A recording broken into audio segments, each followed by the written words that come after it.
Chilling tales for dark nights.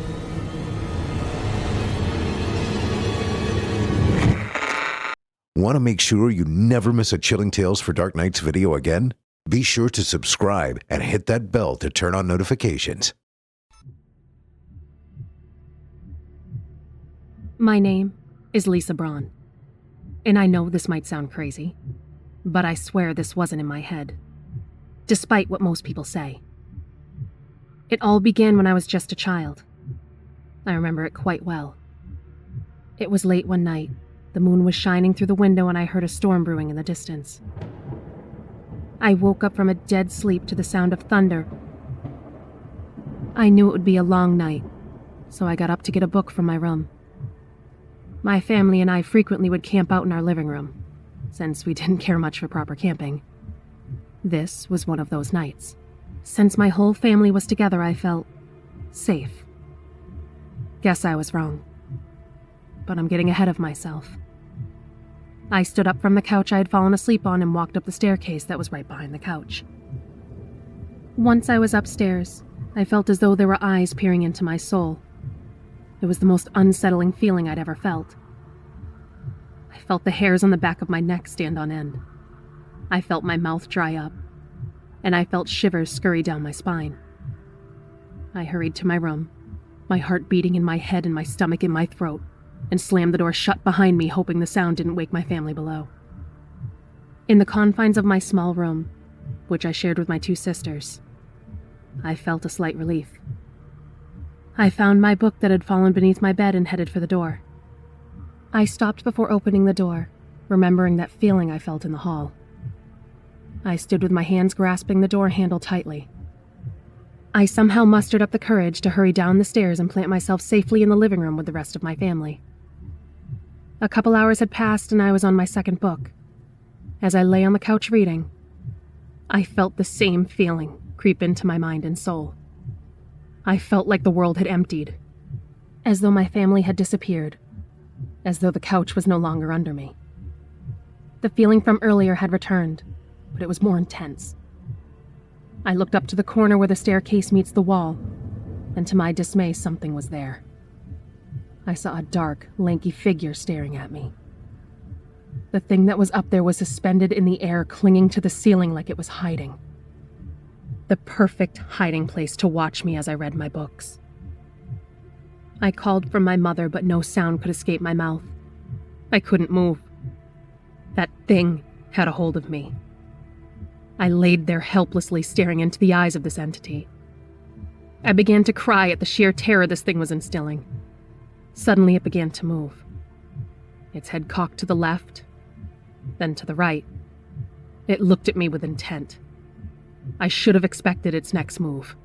I tried relentlessly to free myself from this waking paralysis, but to no avail. Finally, it flung itself down on top of me. It weighed at least the same as I did or more. I couldn't breathe. I looked over at my family all sleeping peacefully and I cried because I couldn't get their attention. I saw my sister's bed that we had set up in the living room begin to rise in the air. My heart sank. I was helpless. My sister was going to get hurt and I was just laying there watching. Her mattress suddenly dropped down with her on it. She began to scream and cry, which was perfectly called for.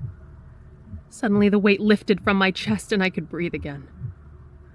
My parents woke up and tended to my screaming sister and I calmed myself down. My sister was in hysterics while our parents tried to figure out what was wrong. She told them she was falling. My mother scooped her up in her arms and rocked her to sleep. I, on the other hand, knew that my parents wouldn't believe me, so I kept what happened to myself. Eventually, I drifted off to sleep, and that was the last I saw of the entity for a long time. 10 years later, my mother decided it was best for everyone if we moved back to the area she grew up in. We found a house in a small community about 30 minutes from the city. The first few weeks in the new house were quiet. I had thought we left our creepy house behind. But my relief was soon met with terror. On the second day of the third week in our new house, wasn't so quiet. Around 2:30 in the morning, I woke from a dead sleep with a sudden thirst. I made my way to the kitchen for a drink of water, and that's when I felt it. The same feeling all those years ago. Eyes staring deep into my soul. I turned around and saw the entity for the first time in 10 years. The entity stood hunched over at the end of the hall, patiently waiting to attack. It began to move. It cocked its head to the left, and then to the right. I didn't know what to do. I stood as still as possible, hoping it wouldn't see me. My sister stirred in her room, and the entity turned around. With the entity distracted, I ran to my room and slammed the door behind me. It walked up to my door and waited for me to come out again. I saw the shadow under my door and stared at it until the sun began to rise. I was so tired the whole day from staying awake all night long. I thought it'd be easy to sleep that night since I didn't sleep the night before. I fell asleep with ease but was woken up from a loud noise by my door. I saw the shadow again, underneath my door. I shut my eyes as tight as I could and hid under my covers. I held my breath, hoping it didn't know I was there. After what seemed like an eternity, the entity went away, and I drifted off to a nightmare-filled sleep. The nightly visits continued, and I prayed that it would just leave me alone. It's been 5 years since we moved here. I still live in the same house. My sister tells me she sees the entity now, hanging in the corner of her room over the door. The nightly visits stop for a bit, but I still hear the voices. Recently, I've started seeing the entity again, but it feels different. It feels more sinister, like it's waiting to get me alone.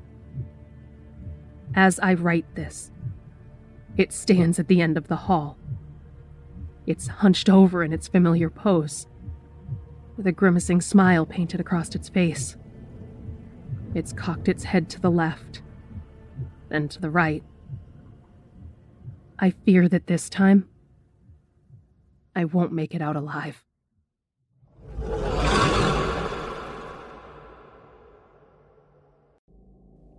The couch reeked of cigarette smoke, ashes, and body odor.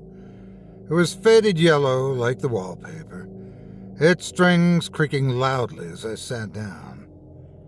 It smells like him, I thought to myself, surveying my late father's living room and its precarious stacks of old books and magazines. I couldn't help but sigh. It was going to take forever to clean this place up. A fat cockroach ventured out of the couch cushions and began to scuttle across my bare arm. I stood up, feeling sick, and saw several more of varying sizes abandoning the couch like a sinking ship. It's a good thing I brought rubber gloves, I thought to myself, flinging the large bug off my arm, and an N95. I was about to put those things on when the lights in the house went out, all at once. It was suddenly pitch black inside the living room and silent, the humming background noise of electronics and home appliances conspicuously absent. I could only hear the thud of my heart in my ears, accompanied by a nocturnal orchestra of crickets outside the window. Why had I chosen to come here at night to clean up? It was spooky enough as it was just being inside the house, especially after he had died last month, sitting right there in his favorite recliner. Ghosts felt so much more real in the night, with nobody else around. As I thought about that, a chill ran down my spine, and the room seemed to grow colder.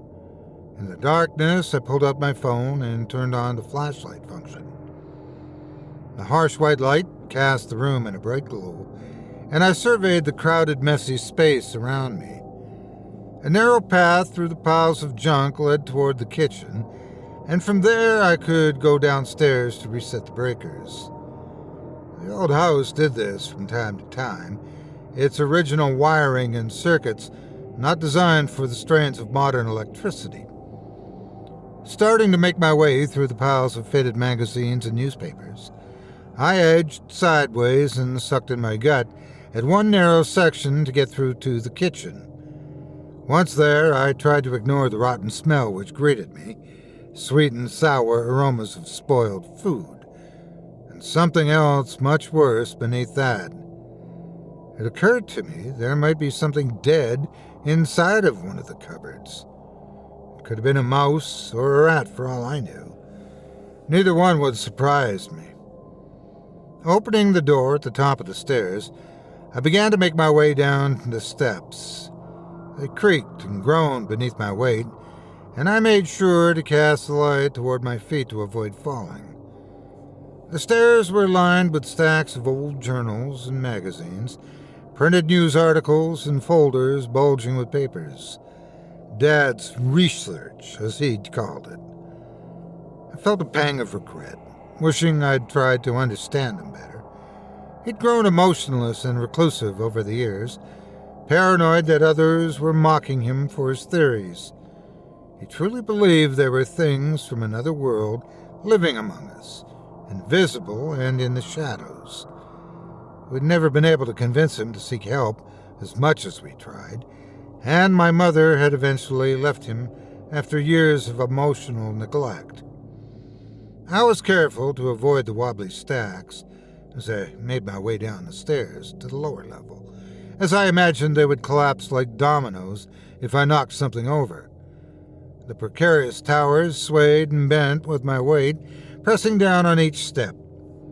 I cringed, picturing one tipping over, causing a cascading effect that would somehow turn the whole house to rubble, like a massive Rube Goldberg machine.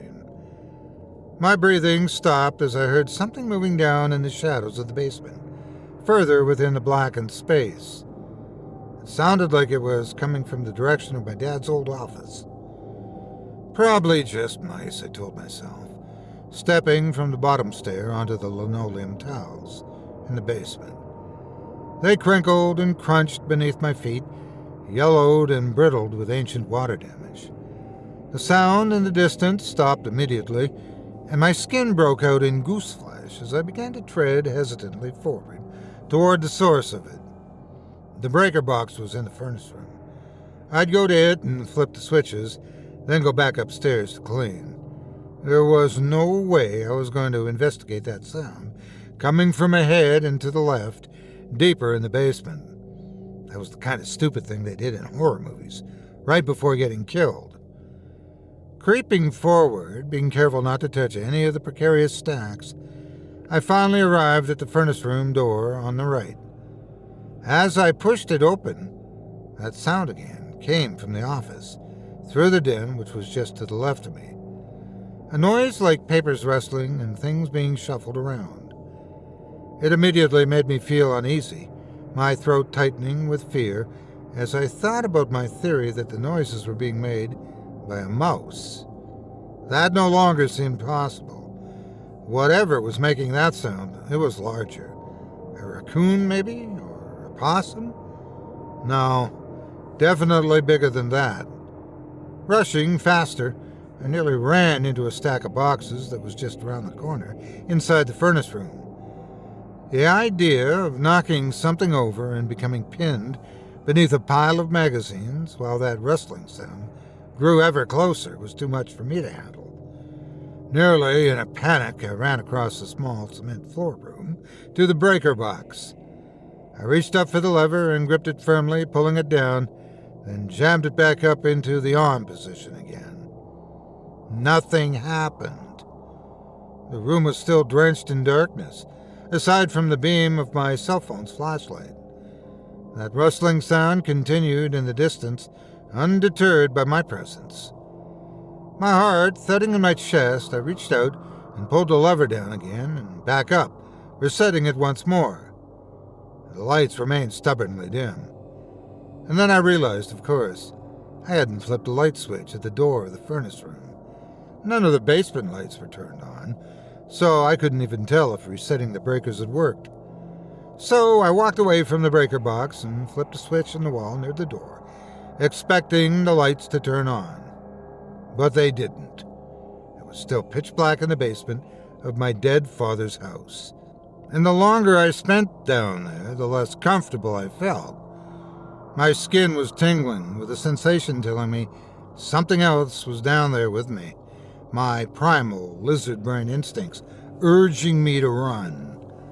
I quickly realized why that was. That sound of rustling papers from my father's office was gone, replaced by a swishing sound indicating movement. Whatever that thing was, it was larger than a raccoon or a possum, and it was headed straight for me.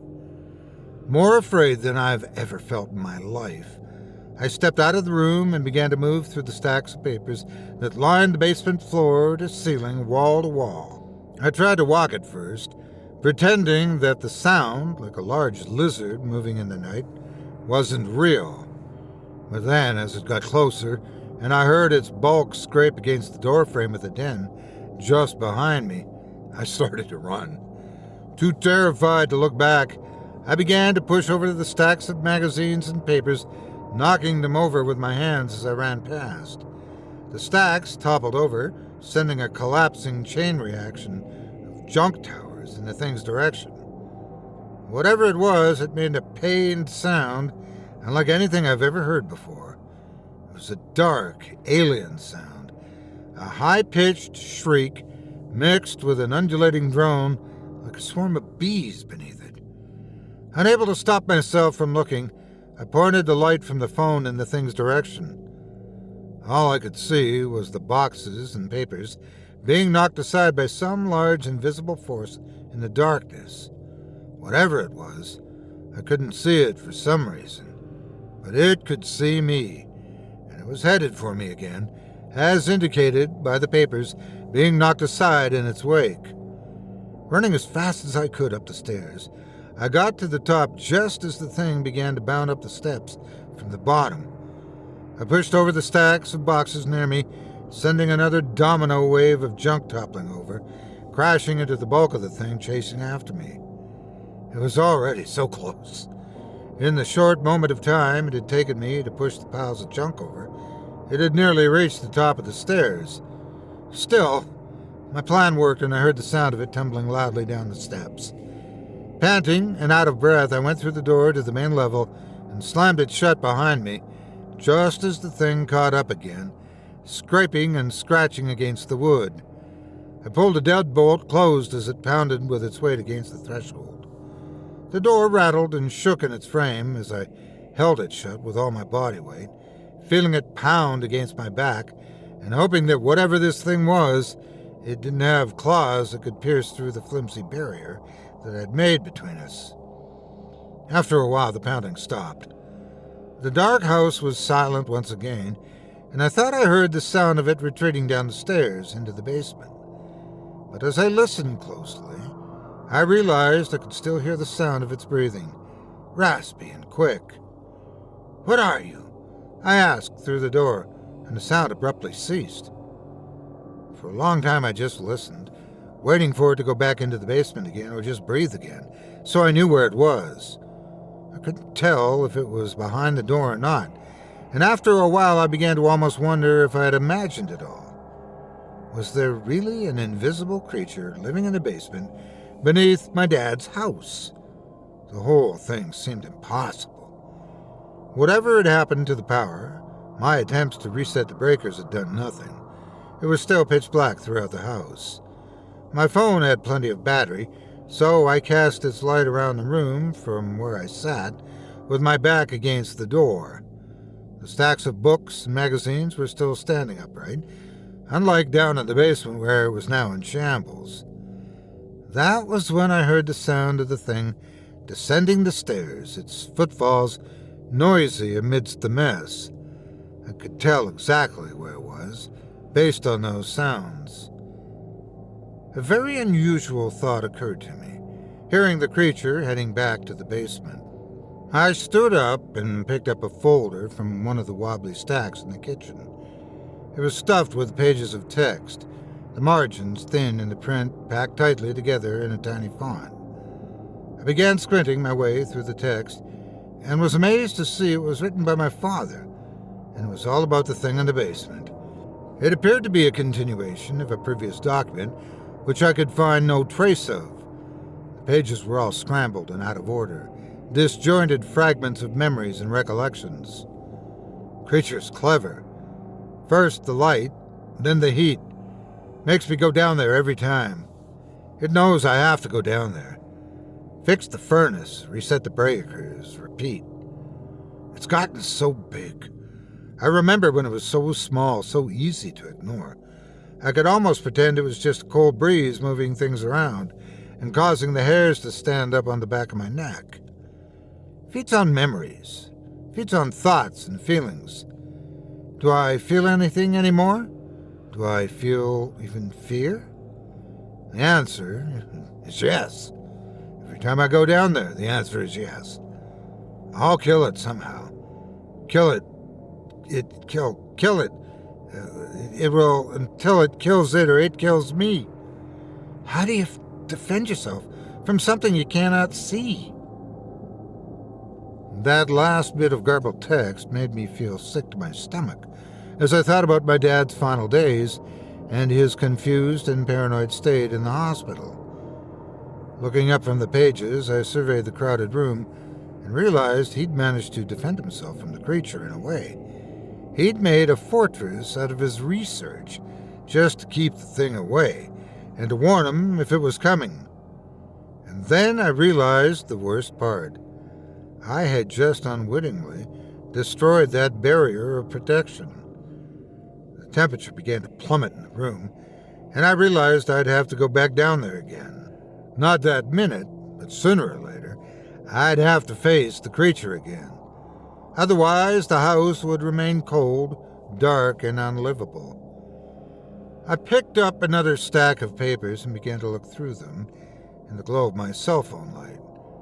There were more rambling pages, many of which made no sense whatsoever. The text written sideways or spiraling in crude print. But then I would find one where my father had written coherently about the monster, describing exactly what he had learned. Another section caught my eye, and I read it carefully, growing more and more terrified with each sentence. It's gotten through the locks again. I'll have to lure it downstairs with another bribe. I hate doing it, but it's the only way. The poor creatures, they don't deserve this, but they're pests. Still, I don't like it. But it's better than having that thing up here with me on the main level, creeping around and doing God knows what in the shadows. I don't trust it. The thing, I've begun to call it Samuel, although I don't know why. It's started to learn how to mimic sounds. It's like a ventriloquist, casting its voice across the room and making you think it's leaving when really it's still sitting just next to you. What am I going to do? How am I going to get rid of this thing before it takes everything from me? I've already lost my family. What will I lose next? I looked up from this page written by my father to see the basement door was now hanging wide open, revealing the darkness leading downwards. The sound of footsteps could be heard coming towards me again, as the towers of papers began to topple, this time towards me.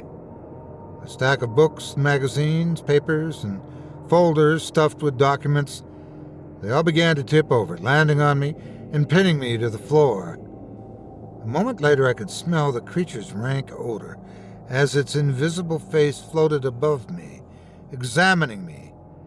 I shook with fear, feeling its gaze on me, feeling it taking something indefinable from me, like I was losing a part of myself, the very thing which made me, me. It's in the room with me now, sniffing through the cupboards and the pantry for more dead rat carcasses, while I remain pinned to the floor beneath 1,000 pounds of junk mail and rambling missives. I'm reading through the pages around me frantically, trying to find something, anything that will help. I'm clueless as to what I should do right now.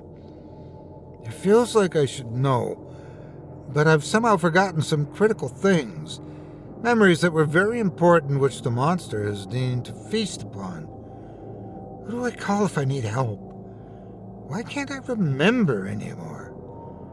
The creature is coming back to feed again, sniffing at my face in the darkness, pondering what it will take next. It feeds on all sorts of things, and it's always hungry.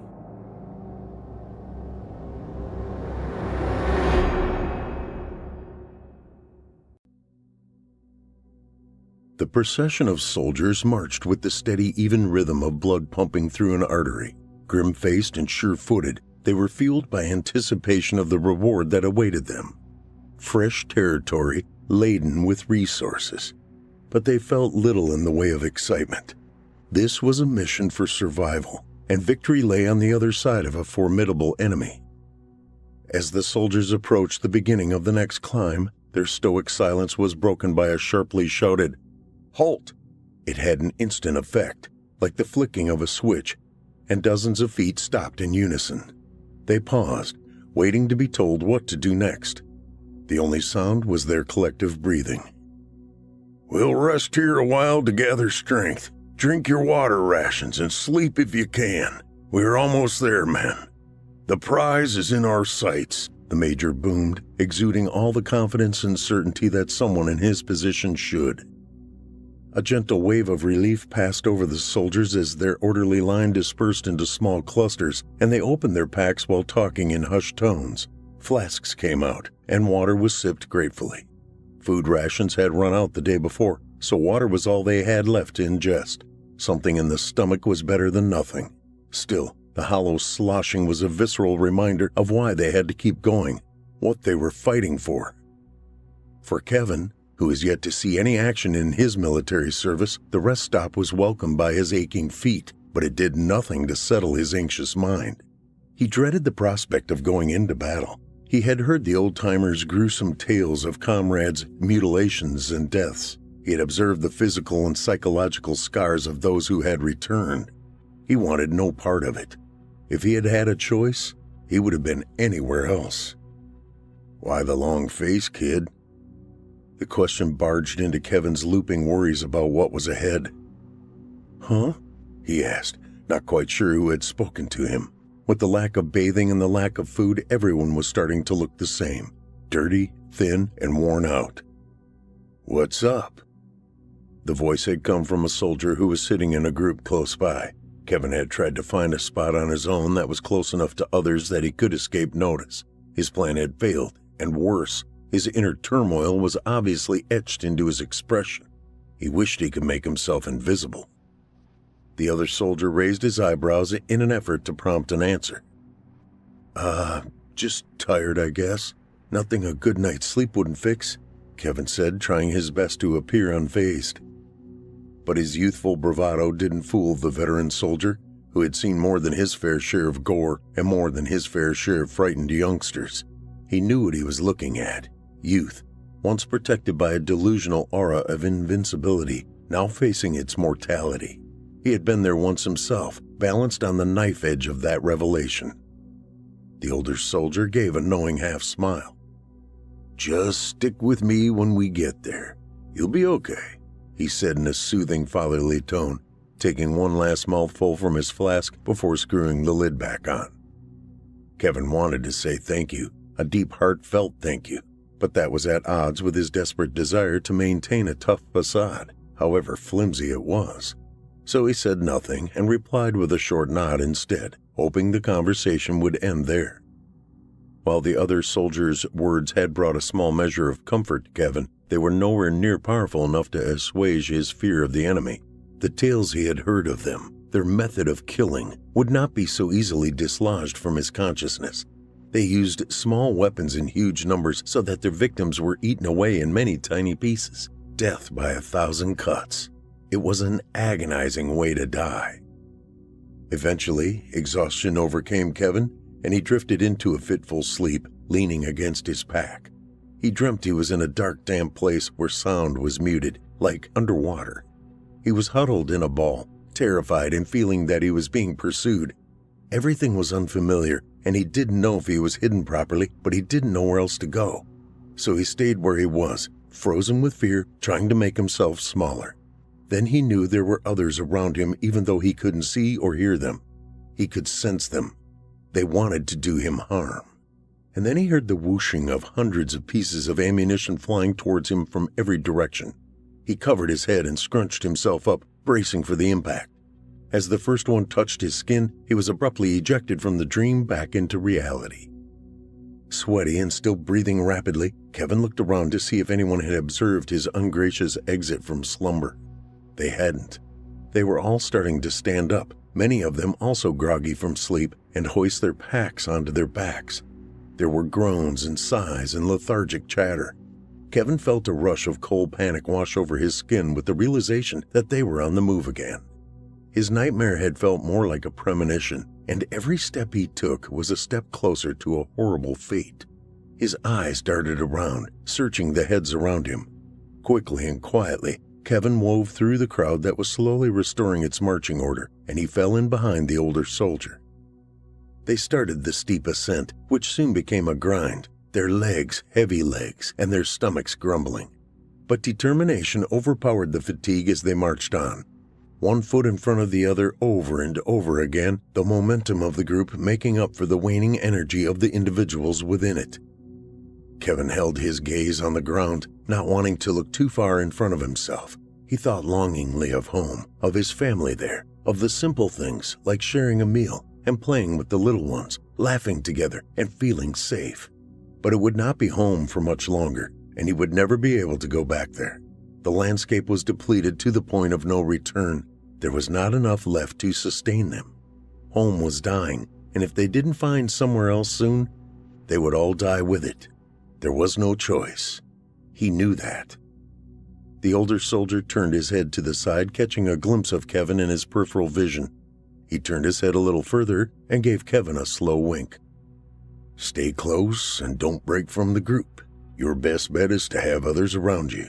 Safety in numbers," the older soldier said, now facing forward and gently tossing the words over his shoulder to Kevin. Kevin greedily hoarded the advice. He clung to everything that could increase his chances of survival, his chances of reuniting with his family in the promised land. The image in his head of being surrounded by his loved ones in a land of abundance gave him a momentary flash of hope.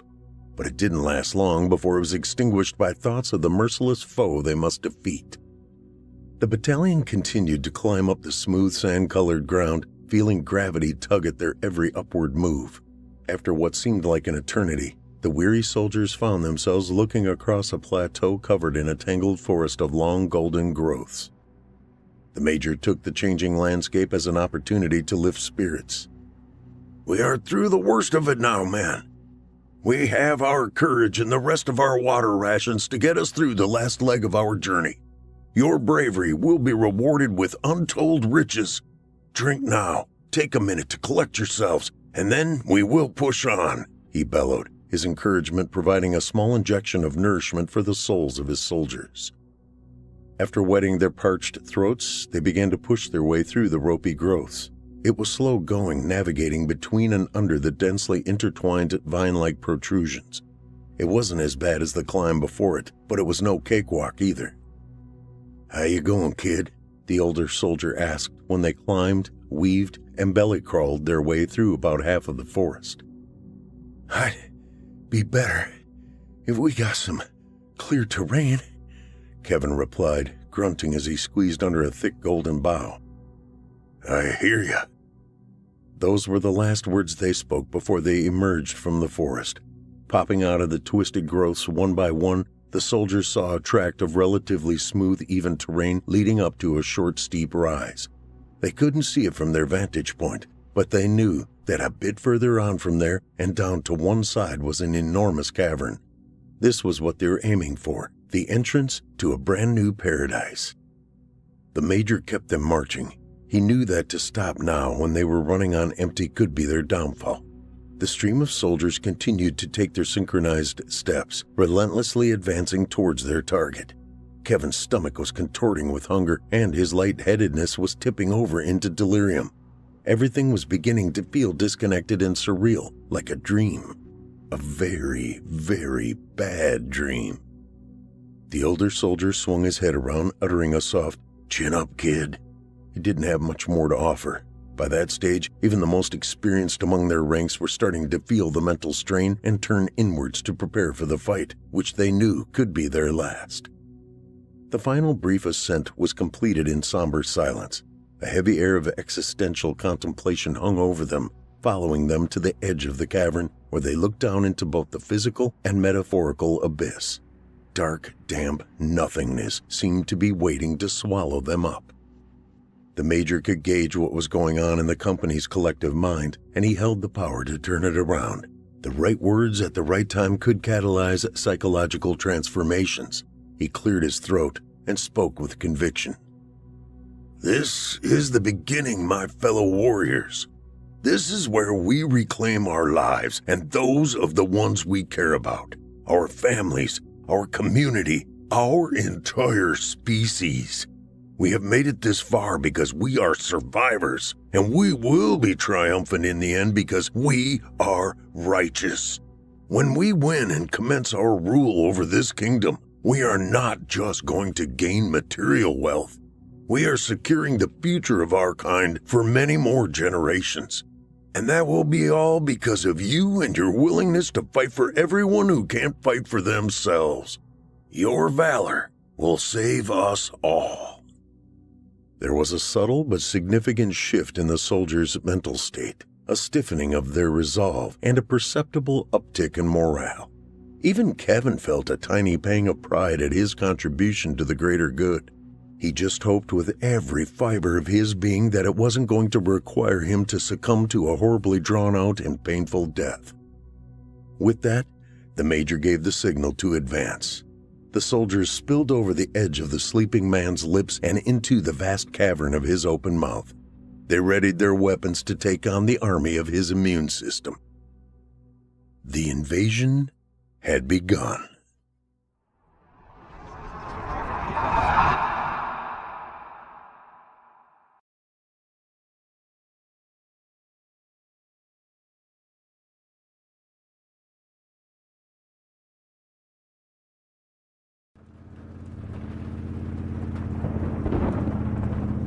Brett, stop the truck. I see someone on the side of the road. It was a rainy night, and we had gone into town to fetch groceries. Living in the boonies meant that trips like this were few and far between. But Paul needed some medicine for his gout, and, well, to be straight with you, my little brother Travis had been getting a little stir-crazy, so we scheduled the long drive a week ahead of time. The drive itself into town was as normal as can be. Travis was busy on his phone, chatting with girls, and I was listening to the radio. It felt good to have the wind whip through our hair and relax, away from the worries at home. We've been living with Pa ever since Mom died a few years back, out about 40 minutes from normal civilization, and as a result, I guess you could say that we've become a bit standoffish towards city folk. Maybe that's because they've never really helped us any, and Pa has always taught us to take care of ourselves. But that's been so hard, living out here in the sticks, barely scraping by. Travis has a job at the local gas station, and I work at the repair shop across the way. But neither of us finished high school. We couldn't when our parents were hardly hanging on. Our life has always been centered around them. So I guess you could say when we see someone from the other side of the tracks, there's a bit of jealousy, a bit of resentment. A lot of them have everything we have never had and more. And this particular night on the side of the road, all those thoughts spun through my head as I saw the pretty young woman with the flat tire. Her car was a bright crimson Mercedes, probably worth more than we could make in 5 years. And the dress and heels she wore told me that not only was she from an affluent family, she likely wasn't even from around these parts. Her expression showed one of concern and fluster. Stuff like this did not happen to her, I realized. She was accustomed to being catered to, or having a way to call for help at a moment's notice. The world was always at her fingertips. But out here, only a vacuum was answering her calls. Travis hopped out of the pickup and offered his coat, apologizing at least a dozen times as if the circumstances were our fault. Her eyes were soft and kind, but behind them I saw something else. She was silently judging us. I instinctively looked down at my clothes. We had gone into town for errands right after work, so I hadn't had a chance to change out of my oily overalls. Honestly, I don't normally care what people think when they see me. I'm a hard-working man, trying to make a living. But when this woman stared into my very soul, well, I felt cut to the core. She thought we were beneath her, unworthy of even offering aid to her. I don't need any help. Not from you, anyway, she told Travis. Well, you heard the young lady. We can't keep Pa waiting, I called out to him, immediately determining this girl wasn't worth our time. He shot me a dirty look. He's always falling hard and fast for pretty faces, and this girl definitely was a sight for sore eyes. Brett, we can take her up to the ranch and let her use our phone. Ain't no cell service here, he explained. I really don't need to be bothered. I have plenty of friends who will surely notice I'm not where I need to be, she told us. She made sure to make it clear that it was her rich and posh lifestyle that was keeping her safe, but she didn't sound especially certain. Was she afraid of us? How long you been out here? Maybe an hour, she admitted. Travis didn't like that one bit as he pointed to the dipping sun. These woods have predators, and you shouldn't just wait in your car. I bet a tow won't even come this far out, if they can even find you, he told her. She was shuffling her feet, clearly having run out of excuses, and reluctantly grabbed her bags before coming to the pickup. Guess riding the back, I said with a smirk. Travis glared at me and offered his seat, taking the back of the truck as we started down the road again. You sure you aren't going to just tie me up and rape me or something? She said as we picked up speed. I actually laughed at that. Something told me that her small talk was a way of trying to make herself feel comfortable in this very awkward situation. Can I ask you something? I asked, turning and crossing over one of the older bridges. There was construction going on, so we slowed to wait our turn. She nodded, and I rolled down my window to spit before commenting. What's someone like you doing all the way out here anyway? She looked toward the forest, embarrassed, or too uncomfortable to talk. Oh, it's a long story, she admitted. Well, we have time, miss. I paused, indicating that I wanted to know her name. Alicia Tysender. That's quite a vehicle you were driving back there, Miss Tysender. I didn't see any plates on it, though. Brand new? It belongs to my fiancé, she responded. The construction crew were flagging me to come through, and I started up the pickup again as I smirked and said, Oh, that's too bad. I could tell that my brother kind of had a thing for you already. Oh, well. He's had his heart broken before. She softly smiled and responded, If it makes him feel any better, we aren't together anymore. That's why I took his car and left. Did he hit you? I asked, surprised that I actually cared about her story a little. If it was one thing I hated, it was when a man hurt a woman. No, nothing like that. It's complicated, but I simply knew we weren't going to work out. So I took what I could and left. Sounds like you were a gold digger then, I told her. She gave me a cold stare. How much further to your ranch?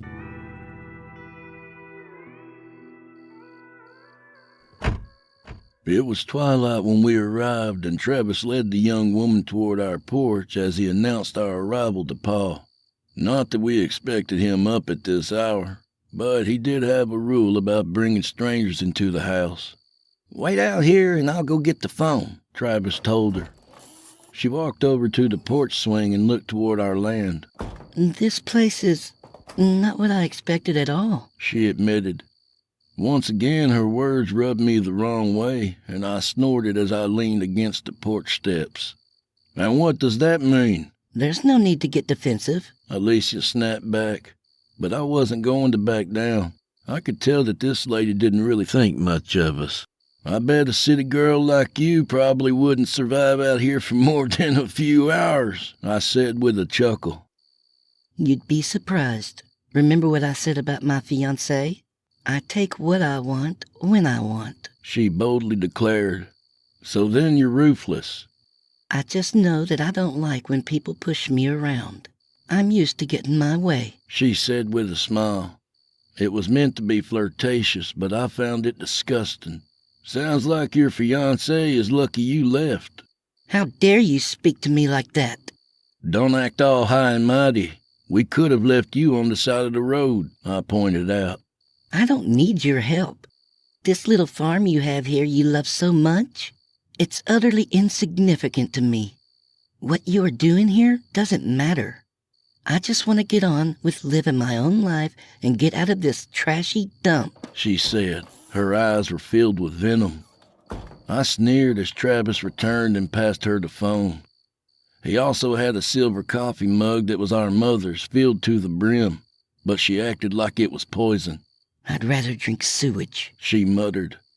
He could tell that there was tension, but wisely kept his mouth shut as we gave her privacy.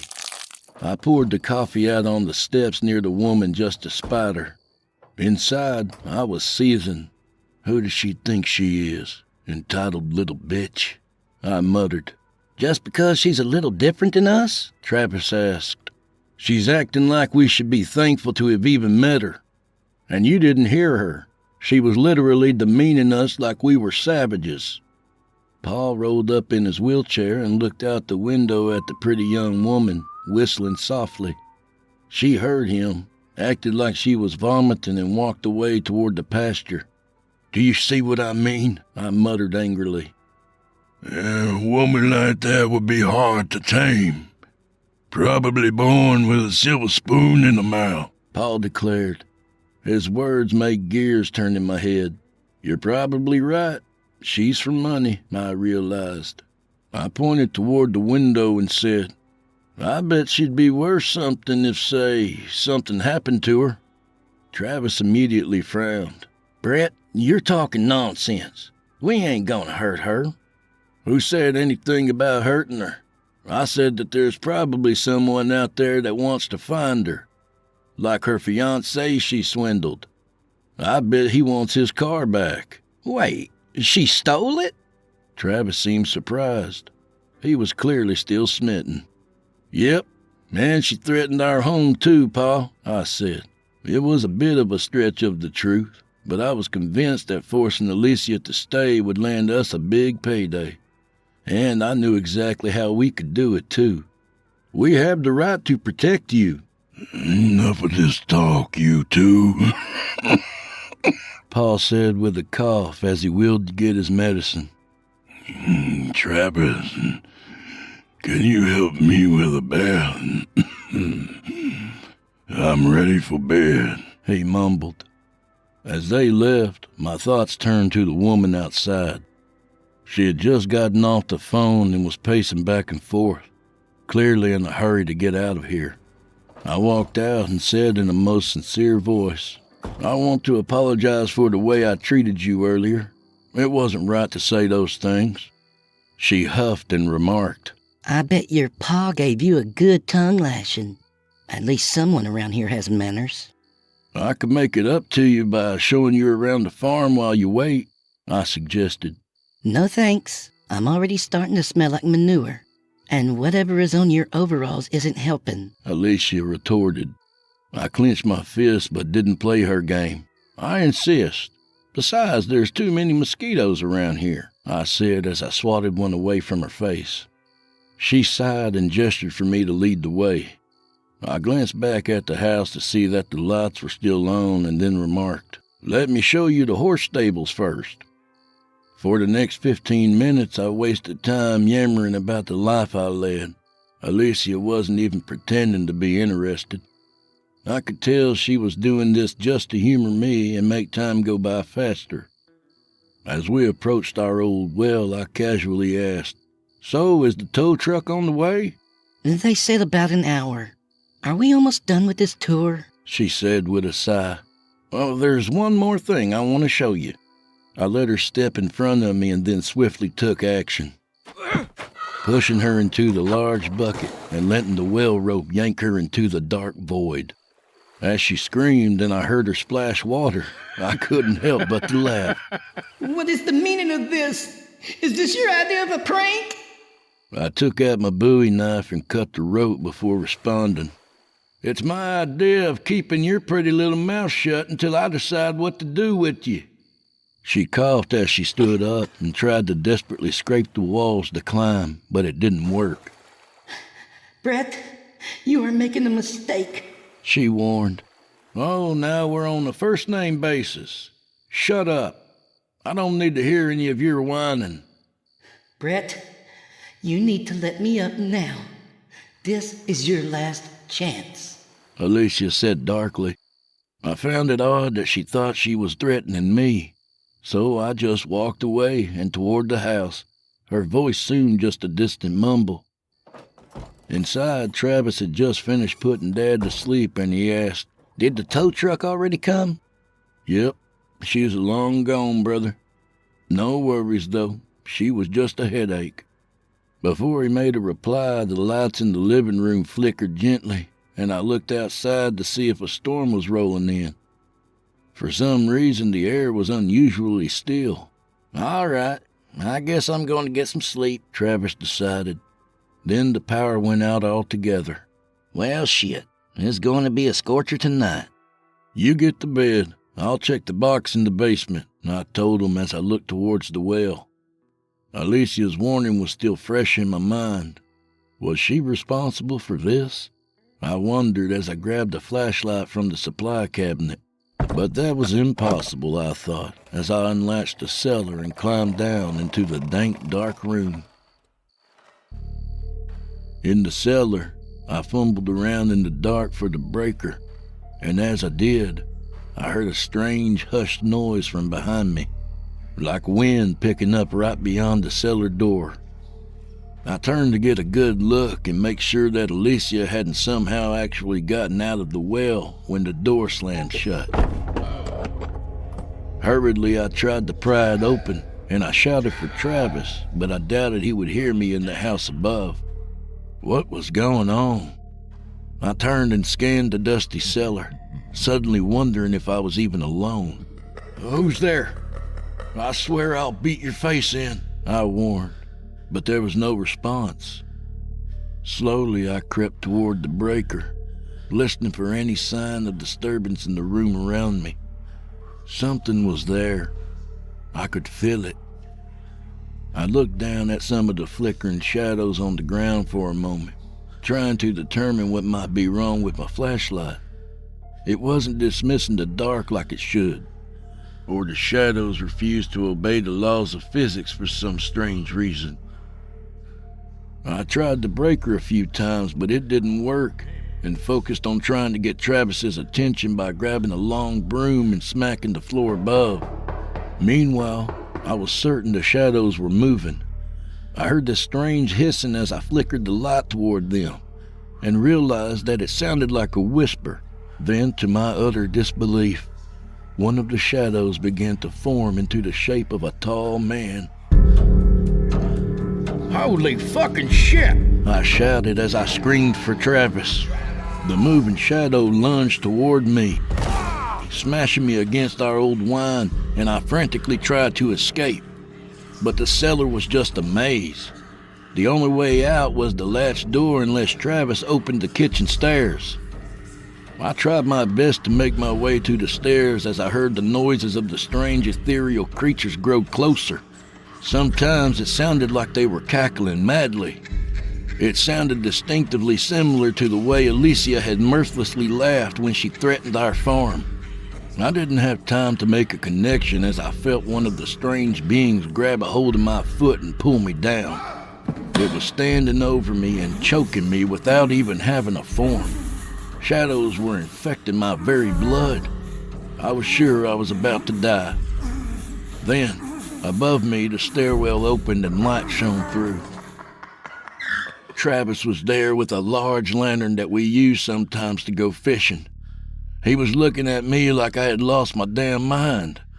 I looked around the cellar trying to figure out what had just happened and stood up, brushing off the debris from the wine. "Brett, what has gotten into you?" he stammered. He looked scared, like he had just seen something otherworldly too. No time to beat around the bush. I asked, "What happened? What is it?"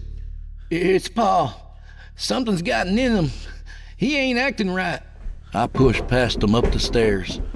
I paused at the sink, staring toward the well and realizing that I could hear something coming from it. Singing? I wasn't sure. I went to my father's bedroom and immediately felt sick. There were growths oozing out of his pores. This reminded me of shrooms that were sprouting from the root, pushing their way out of his orifices. He was struggling to breathe, and I soon saw why. The things were growing in his mouth too. "Help me at the well," I decided hastily. Travis followed without question into the night as the chanting grew louder, and I grabbed the lantern and peered into the watery depths. Alicia was still standing there covered in the muddy well water, glaring up at me defiantly. "Had enough yet, boy?" she snarled. Travis's eyes widened in shock and confusion, and he pushed me back. "Jesus Christ! You put her down there?" he asked frantically. "I wanted to get her money. You know she's loaded," I stammered. "We have to help her," Travis said, but I held him back. Something isn't right with her. Look around. She's been acting like she owns this land, and she has powers. What's happening on this ranch isn't normal," I whispered to him. "She's doing this to us." "Isn't that even more reason to help her?" he asked nervously. "Not until we figure out what we can bargain with," I told him as I spat into the well directly in her face. "Is there some kind of curse?" I asked her. Told you already. I get what I want whenever I want. I wasn't bragging, she said with a smirk. "So then maybe we should just put a bullet between your eyes," I growled. Travis seemed flustered at that, and she noticed, remarking, "And if you do that, your father will be dead instantly.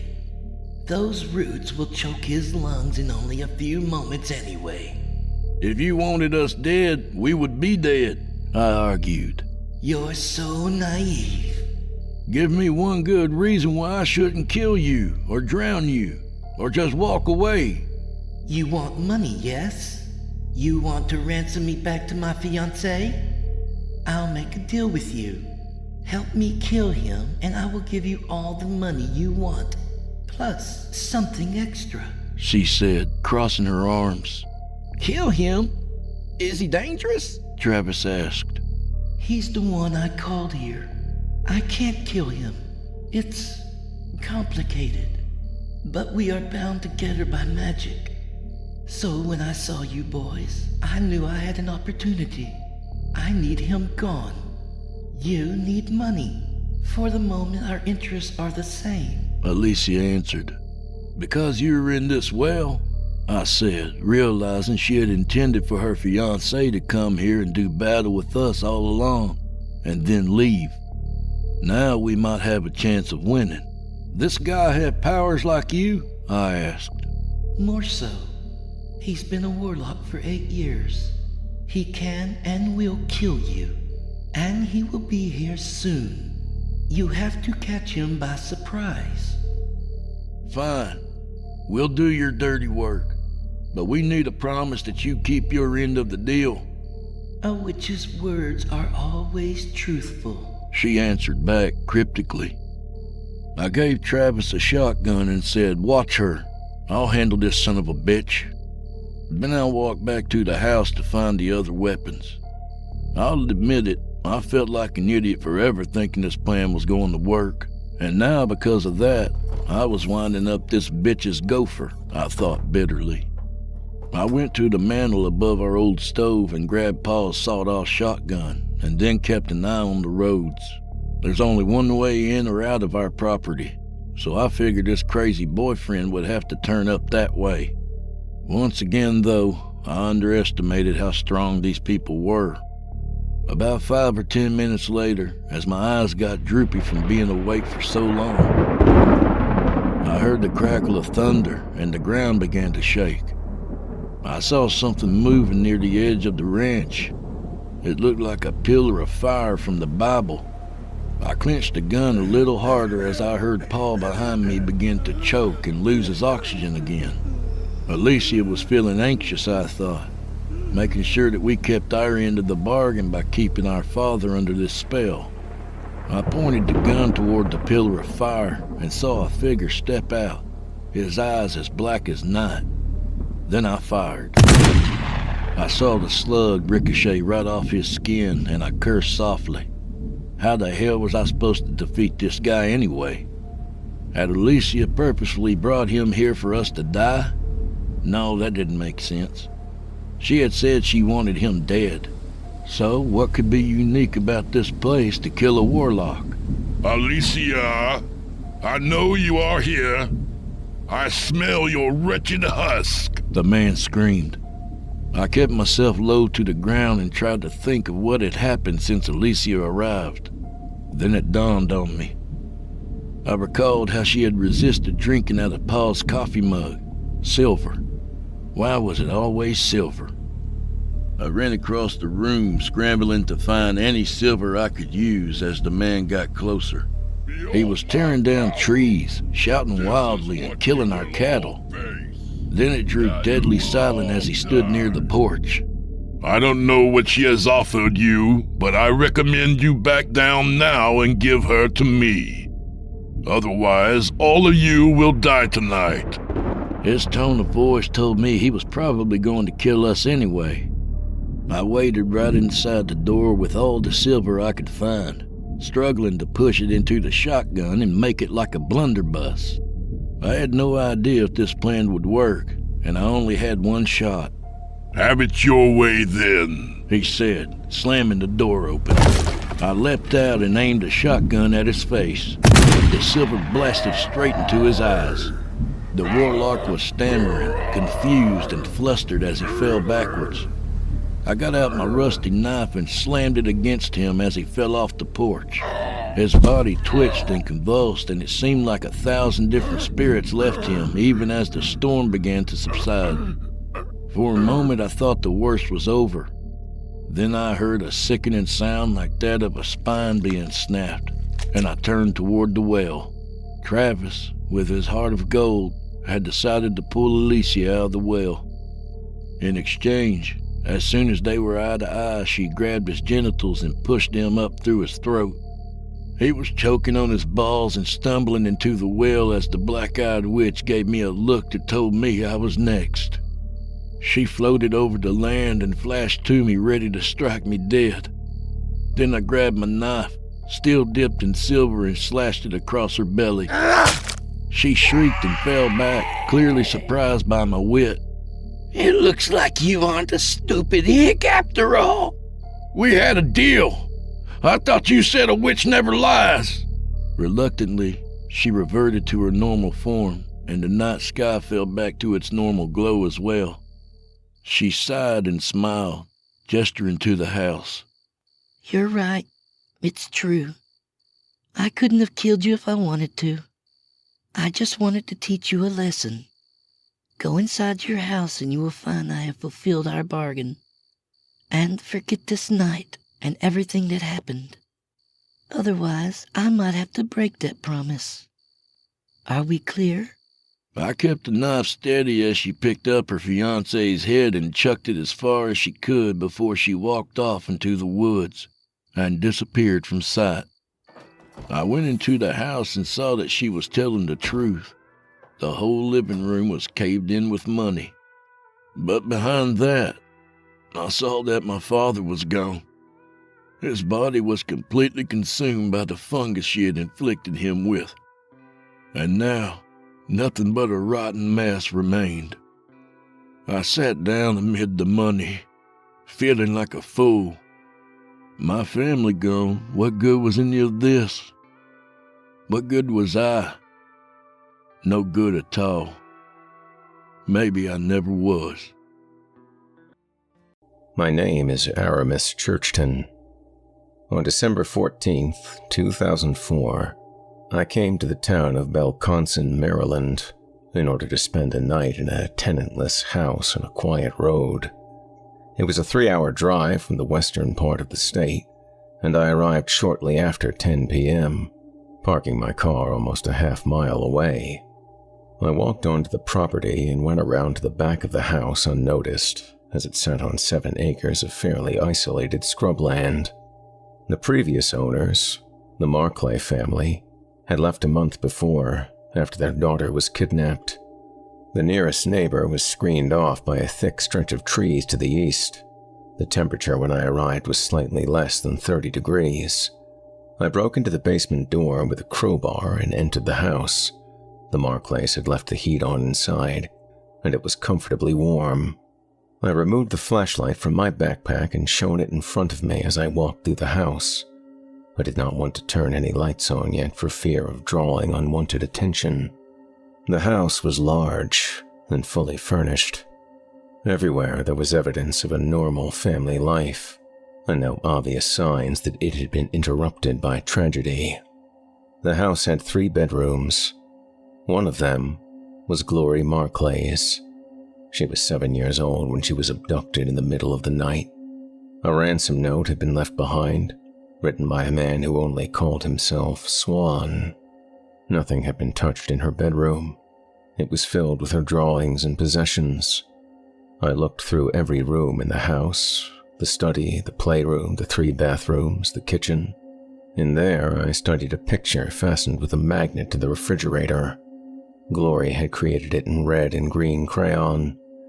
It showed a girl in a ruffled dress carrying an archer's quill on her back and holding a giant bow.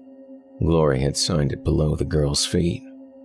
I then went back down to the basement, where I felt the house's presence the strongest. I had little to do but wait. I decided to pass the time by reading the notes my colleague, Savid Dowd, had made since July regarding potential investigations we would soon embark upon. I fully expected Theodore Gant's ghost to appear in some form before too many hours had passed. I had brought no monitoring equipment so as to not frighten him away. Almost immediately after I settled in, there were 3 sharp, evenly spaced raps against the basement door. I rose from the chair I was sitting in and walked into the tiny alcove where the door was. I couldn't see anything through the pane of glass set at eye level because there was too much frost. So, I opened the door. I looked up the narrow flight of cement steps that led up to ground level and saw nothing there. The knocking had most likely been a simple physical preamble from the ghost I had come to Belconson to encounter. His full name was Theodore Gerald Gant, and he had bought the house in 1968 after his wife, Zoya, died under mysterious circumstances. She had suffered a sudden heart attack at the age of 41. It was the expression on her face that gave the paramedics pause. Her teeth had been clenched as if in anger, biting so hard on her upper lip she had punctured the skin there. Nor would they forget the bizarre way her eyes had become somehow disconnected within their sockets. They rolled like loose marbles as they carried her away. Theodore Gant had been discharged from the army in 1944 as a Section 8. He was observed by 3 different psychiatrists who all found him utterly delusional. He had been stationed with the Africa Corps, but after his discharge he did not return to the States for over 3 years, disappearing instead into the forests south of Zaire. It was believed that he spent those years deeply involved in the study of the witchcraft practices of the Gai Koltu, a primal tribe to whom zombification was an everyday practice. His private papers mentioned extensive experiments with cannibalism while he lived inside that little scene community. Only after his death, when those private letters and papers were opened, was the extent of his psychosis revealed. He kept over 2,000 pages of diaries and a huge number of notebooks between 1941 and 1973. The diaries were found in a sealed room by Gant's brother, Bernard, who took custody of Theodore's 2 children in 1973. Theodore believed that in Africa he had become a Valpurdim, a kind of brain vampire, who killed in order to eat the minds of his victims, in the belief that the amassed intelligence would grow and grow inside him. Theodore claimed in the diaries that he had no control over this affliction, and also that he had killed 11 people since 1948, eating their brains and dumping the bodies in a nearby river after they were dead. The diaries hinted that Theodore hatched plans to poison his wife over the course of 6 months, and he did actually commit this deed after she found some incriminating evidence of his crimes and confronted him with his delusion. After Theodore Gant's suicide, his brother, Bernard, a prominent local businessman, found the diaries and turned them over to the police. The papers were then lost, never to be recovered. Bernard took care of his brother's children for just 2 years, and then he himself died in a fall from a ladder in 1975. The children became wards of the state until they legally inherited his fortune. They moved far away. I had not been able to find out what became of them. Theodore Gant vowed in his diaries that he would haunt the house he owned after his death in order to protect his papers from probing outsiders. Those papers, of course, weren't inside the house anymore. They had long since been confiscated by the police and quite probably destroyed. Neighbors and those who had occasionally occupied this house over the past 3 decades had in the past noted strange noises and odd human shapes within at various times. Before the Marclay family bought it in 2002, the house had attained a joking reputation as a haunted place. The most well-known urban legend was that if one looked through the window of the east bedroom, which looked out on faraway Route 212, you could sometimes see a heavy-set, bespectacled man standing by the road.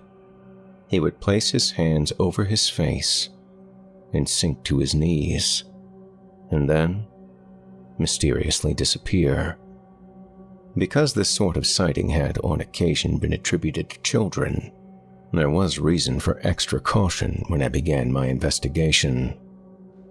Between 10:30 and 11 p.m., I did little inside the house but stand for several minutes in the center of the dark living room.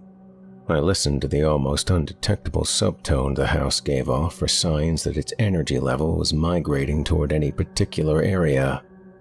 It didn't seem so. But there was a slight change in the tone inside Glory Marclay's bedroom. It was there that I chose to perform an attraction.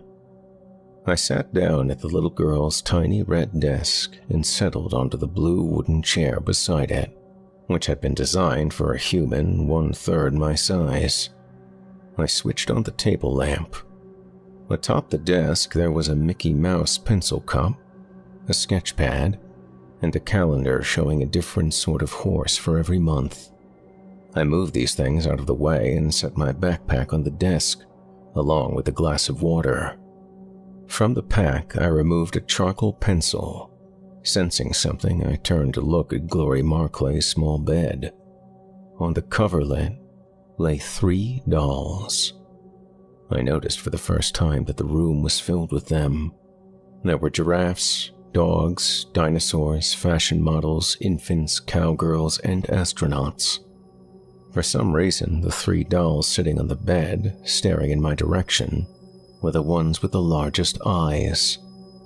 I began to rub the tip of the pencil back and forth across my open left palm so that the charcoal marked my skin.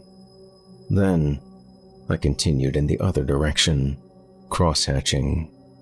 Soon, my palm was entirely black. I sat the pencil down and made a tight fist with my left hand. I closed my eyes, and they remained closed for the next 10 minutes. Slowly, I tightened my fist more and more until my nails were digging into my palm and my muscles began to tremble. I could feel the temperature inside the house climb by 2 or 3 degrees as I performed the attraction. When I finally thought it was time to open my eyes, I unclenched my fist. Virtually all of the charcoal had vanished from my hand. It had left behind only a string of tall, Thin black letters. The letters had made this message on my flesh. He M my KLL he. I stared at these letters for the better part of 20 minutes. I could not fill in the gaps between the letters with anything that made immediate sense. I eventually transcribed the sequence onto a piece of paper and placed it inside the pocket of my shirt. I left the charcoal markings on my palm as well. I heard the wind picking up severely outside the house. With the heat cut off, the temperature inside it should have been falling, but the thermometer I had brought with me showed otherwise. It had actually climbed 2 degrees. The temperature in the basement was identical to other locations above ground. I had hoped for this. It was a positive sign. I had my first visitor at 12:40 a.m. I had been standing in the furnished basement, looking at several photographs of the McSorley family that had been set up on top of a small stereo system. Mrs. McSorley had been a stern-faced woman in her 40s, and the photographic progression showed that she had lost a great deal of weight over the course of a few years, and not in a healthy manner. In the last photograph of her and her only child together, she seemed to be staring into some middle space, lost. There were 3 sharp knocks on the basement door. These knocks were identical in every way to those I had heard 2 hours before. I did not need a formal analysis to know that the spiky pattern those knocks would have made on a Vox-Track grid back at the university would have matched the earlier ones precisely. A man of about 25 stood outside on the top step. He wore thick, comically bookish glasses, and his eyes were barely visible. He wore a heavy flannel shirt that was 2 sizes too big, and stained dark blue sweatpants over a pair of ill-fitting corduroys. His sneakers were the sort one would usually see on a young boy. He greeted me and told me his name was Ben, and that he lived next door. His power had gone out and he did not have any candles, so he asked to borrow some. I said yes, and invited him to come inside while I looked for them. At this suggestion, Ben seemed both frightened and fascinated, as if he had never been inside another's house. After a long moment, he came in. As he moved past me, there was absolutely no sense of physical human presence to him. I turned on a single lamp in the basement so he would not be standing in the dark. I was able to find some candles quite quickly, having seen some on the McSorley's dining room table. I retrieved them and hurried back down to the basement, where the visitor stood awkwardly, unmoving, in a corner. I held the candles in my hand and did not offer them just yet, wanting to extract as much information as I could.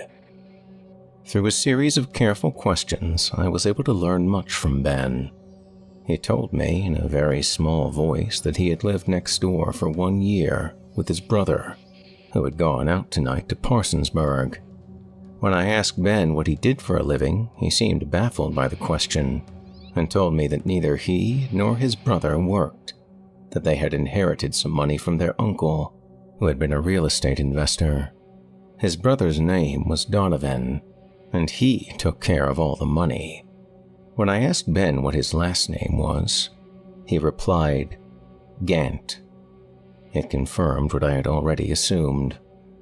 As the conversation, or what passed for conversation, lengthened, Ben became visibly more nervous and no longer made eye contact with me. On 2 separate occasions, he asked me for the time. He was obviously very anxious to get back home. I noticed also that speaking the name of his brother caused him distress. He asked me what I did for a living, and I told him I was a sort of psychologist. Instead of asking a follow-up question, he inquired immediately if I was sleeping when he had knocked on the door. Even though I said no, he then asked me if I had been dreaming. He seemed only partially connected to the room and to our exchange of words. as if most of his mind were completely occupied. Ben then said a most disturbing thing, that Donovan made him relate all his dreams to him.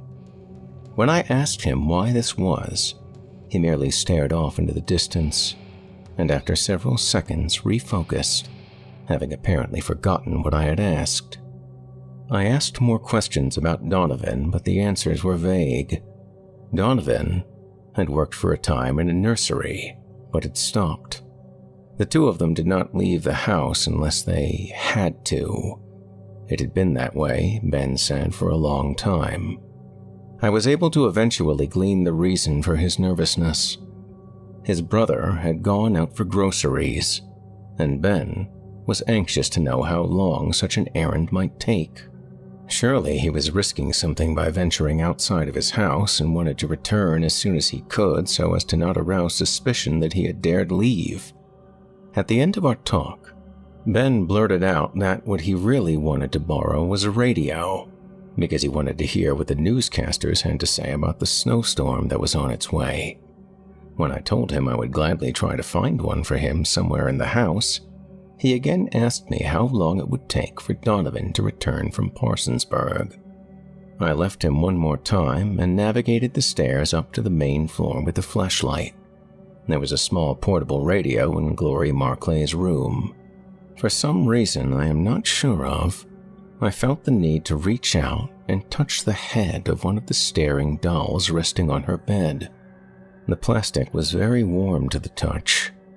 I left the room and returned to the basement. I handed the radio to the ghost of Benjamin Gant. He took it, and his mouth began to quiver, as if he were about to cry. He told me he had to go and walked to the door quickly.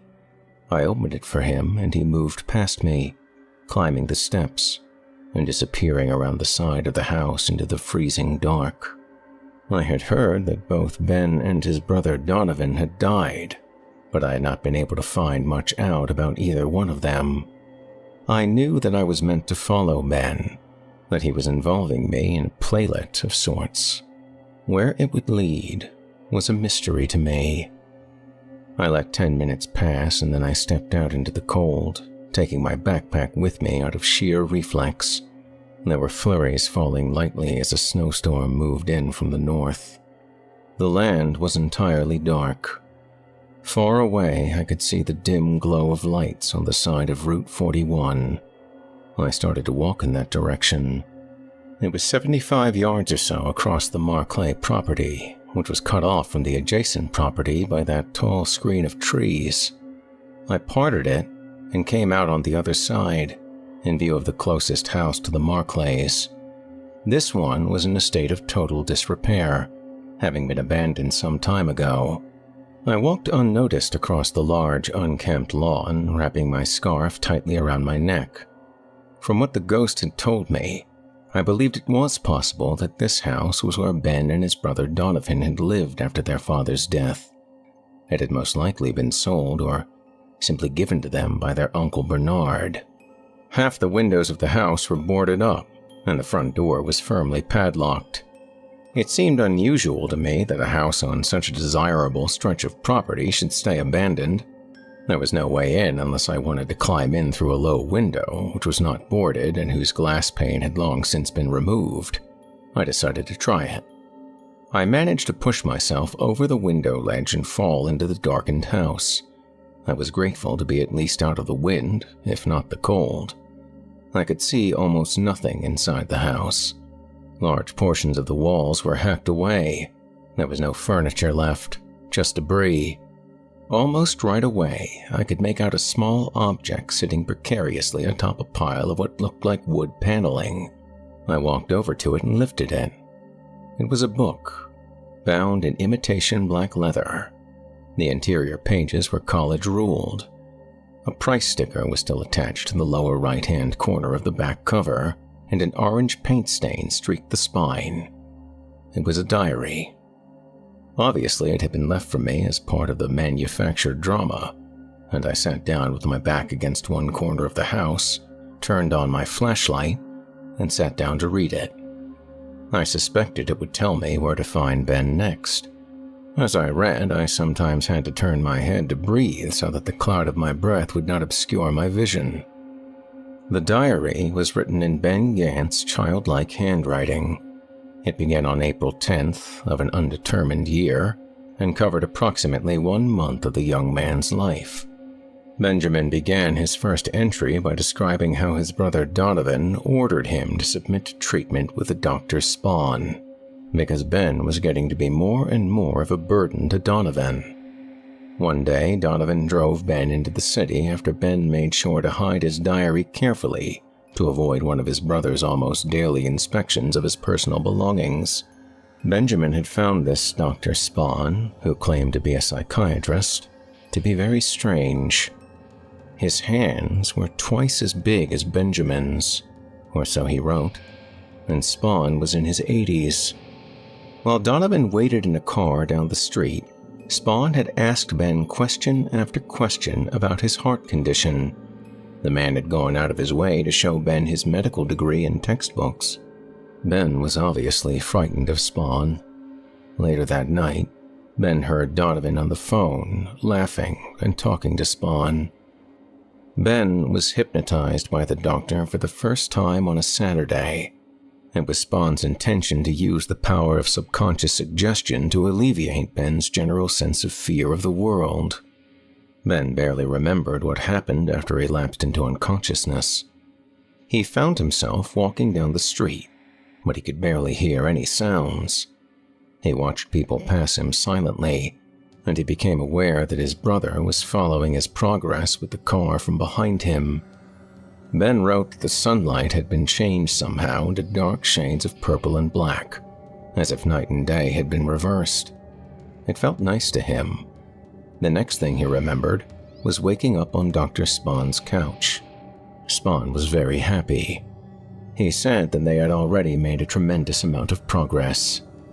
Ben and Donovan ate at a hamburger place on the way back to their house, and Ben wrote that Donovan forced him to eat more than he should have. The next day, Ben sat looking out his bedroom window while he was supposed to be asleep. He had been given some kind of tablets to swallow, but he had concealed them in his palm. Ben saw Dr. Spawn's car pull up to the house, and the old man visited with Donovan. Ben did not leave his room for 2 days. Daylight hurt his eyes and his throat. He only felt better when night came. The diary's next entry told of Ben's third visit to Dr. Spawn's office. By this time, the daylight stung his hands.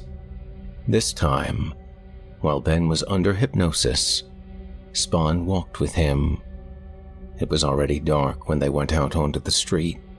There was now no sound in Ben's ears, but he liked the feeling of the darkness now that the sun had gone down.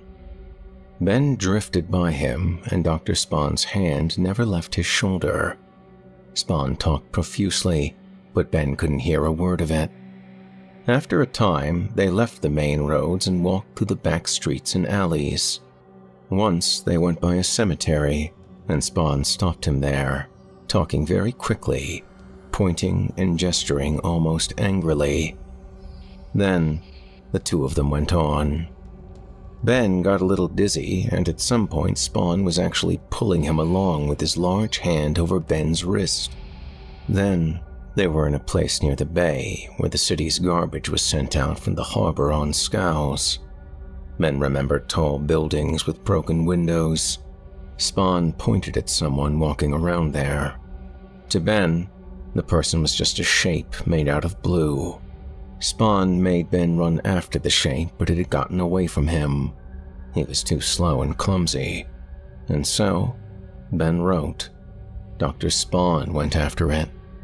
Ben awoke back in his room with Donovan standing over him. He said that Ben needed more therapy with Spawn.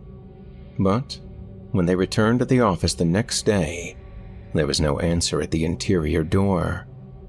Ben opened it to find many of Spawn's books and papers scattered around messily. Ben lifted one of the books to find it was a medical text designed for a high school educational level. In the margins of its pages were scrawled dozens upon dozens of handwritten notes. Ben left the office and returned to the car where Donovan was waiting. Furious, Donovan went up to the office to find Spawn, but was not able to. He drove Ben home, and on the way he told him that he himself would hypnotize Ben from now on. He said he had learned from Spawn how to do it. The diary ended with Ben reporting a series of headaches, which dissipated dramatically at night. Donovan made him a deal. If Ben behaved and caused no further trouble with his fears, they could drive out to a different part of the city and walk around amongst those welcoming, silent purple and black shadows. I left the diary where I had found it and climbed out the window through which I had entered. Standing on the lawn, I looked to the west. Route 41 rose and stretched toward a faraway hill. Under the full moon, I could see a human figure standing in the middle of the road, about 100 yards away. I could not see any details, but when the figure turned and began to walk over the hill and out of sight, I decided to follow on foot, certain it was Benjamin Gant. The wind rose, and in less than a minute my face was almost numb from the cold as I got closer to the road. Upon my leaving the abandoned property and setting foot on 41, a single car rolled past me. I tried to use its headlights to see farther down the road. There was no sign of the ghost. I knew that Ben's physical actions should closely mimic those of a living human's, at least for a while, and so I reversed direction and jogged for a few hundred yards towards the car I had brought to the Marclay house. I got inside out of the cold and started the engine. I pulled onto 41, and within a minute I was at the place where I thought Ben had stood. Further ahead, the road curved to the right between two farms. I saw no one. I covered another 4 miles before I pulled over. Almost no cars went past. That was when I spotted Ben, far ahead, standing under a lamppost beside a thick stretch of trees. I pulled back onto the road and drove toward him. He turned and walked into the woods. I drove right past them on a hunch. Another mile later, there Ben was, walking over a dark, hilly field on the other side of the road entirely. I kept going straight. 5 minutes passed, then almost 10, and I saw Ben once more. This time, I could see nothing more than a silhouette, but the way the tail of his long flannel shirt was ruffled by the wind gave him away, and the fact that no thinking human would be standing in the middle of a cemetery by the side of a road in such brutal temperatures. I had never seen this sort of behavior from a ghost, appearing and disappearing without regard to the laws of motion and geography. I did not know what it meant. I pulled over, and for a few minutes I did nothing but watch Ben as he stood between the rows of silhouetted tombstones. He seemed to be looking down at one of them in particular. I reached to shut the heating fan on the dashboard off, and when I looked up again, he was gone. I got out of the car and walked into the cemetery.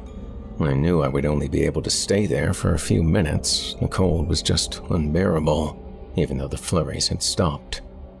I walked to the approximate place where he had been standing. I could make out his name on the headstone in front of me. His brother's grave was beside his. The dates of their deaths matched. The thought of a murder-suicide instantly entered my mind. I returned to the car and drove on down the road, planning to return to Theodore Gant's house. It was now well past 1 a.m. I drove a longer distance than I wanted to, looking for a place to turn around, but there was only empty land ahead, and I would have to turn around in the middle of the road. Then, I saw a road branching off to the right, and I took it, hoping to circle around. But this road twisted and turned again and again, and I was about to give up on it when yet another road turned again to the right, all but assuring me of a simple way back to where I had come from. But I had no such luck. After a full mile of driving on this road, I didn't seem to be going in the ideal direction anymore. and at one point, when I took a fork to the left, I believed I was on a different route entirely. I saw the lights on a small service station up ahead, the only business I had seen in the area. I pulled onto the tarmac and parked beside one of the 2 gas pumps. There was another car there, at the adjacent one, a white, idling pickup truck. I walked to the cashier's office, which was abutted by a small garage, and went inside. Behind the counter was a rotund man in his 50s, slumped in a chair. He was swaddled in a massive blue coat. A name tag underneath it suggested he owned the place. I greeted him, but he did not immediately respond. He was staring intently through the window blinds that looked out on the tarmac.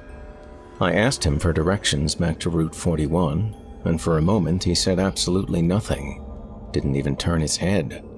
I repeated my question, and he said only, "He's been out there 15 minutes. When I asked him what he was talking about, he said that the white pickup truck outside had pulled in 15 minutes before, and no one had gotten out. I asked the man why he didn't go out to the full-service pump and tend to him. He replied that he couldn't go out there, and now, neither could I. Frustrated by his opacity, I asked him what he was talking about, and the proprietor of the station told me in a low, strangled voice, as if he were afraid of creating the smallest sound. Never once did he look at me. He riveted his stare through the blinds. He believed the man outside, sitting in the pickup truck, whom I had not looked at even for a moment, was the same man who had been spoken about on the radio that night. The news had made mention of a wanted serial killer, nicknamed Father Bones, who had been spotted in the area just a few hours earlier by a convenience store clerk. His description had been posted all over town. Even I had heard of him. I looked outside through the glass door. The pickup truck kept idling, spewing out exhaust. It was impossible to see into the cab of the truck. The truck was old and beaten. I told the proprietor that he was being absurd. I based this mostly on his frustratingly childish and terrified demeanor rather than what I truly knew of the facts. But he said the description of the truck was the same. He said he had been able to see the man once as he sat in the truck. Just once. When he shifted and the light struck him just so. And the man would not turn the engine off. Would not get out. Through the glass door, I noticed more details. The truck had a broken left taillight, an American flag sticker on the passenger side door, and a large, muddy splotch on the frontmost visible tire. I could hear the engine rumbling low. I asked the man behind the counter why he didn't just call the police. He said he didn't want to move. He told me this in such a weak voice that I barely heard the last 2 words. He said there was a shotgun in the adjacent room and a phone, but he believed the man out there was watching us very carefully. I said I would call the police for him, and I turned toward the adjacent room. The man told me to stop, but I went anyway, stepping into a very small area beyond which the garage could be entered. It had no lights. There was a phone sitting on a messy desk in the corner, a desk topped with stacks of invoices and boxes of replacement fuses. I picked up the phone and dialed the operator, requesting the police. When she asked me if it was an emergency, I started to say no, but changed my answer to yes.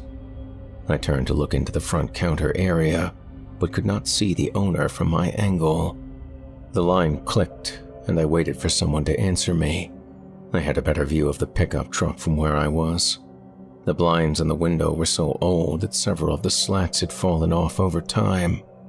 I saw that the truck's wipers rested diagonally across its windshield. Still, nothing could be seen inside the cab, which was maddeningly dark.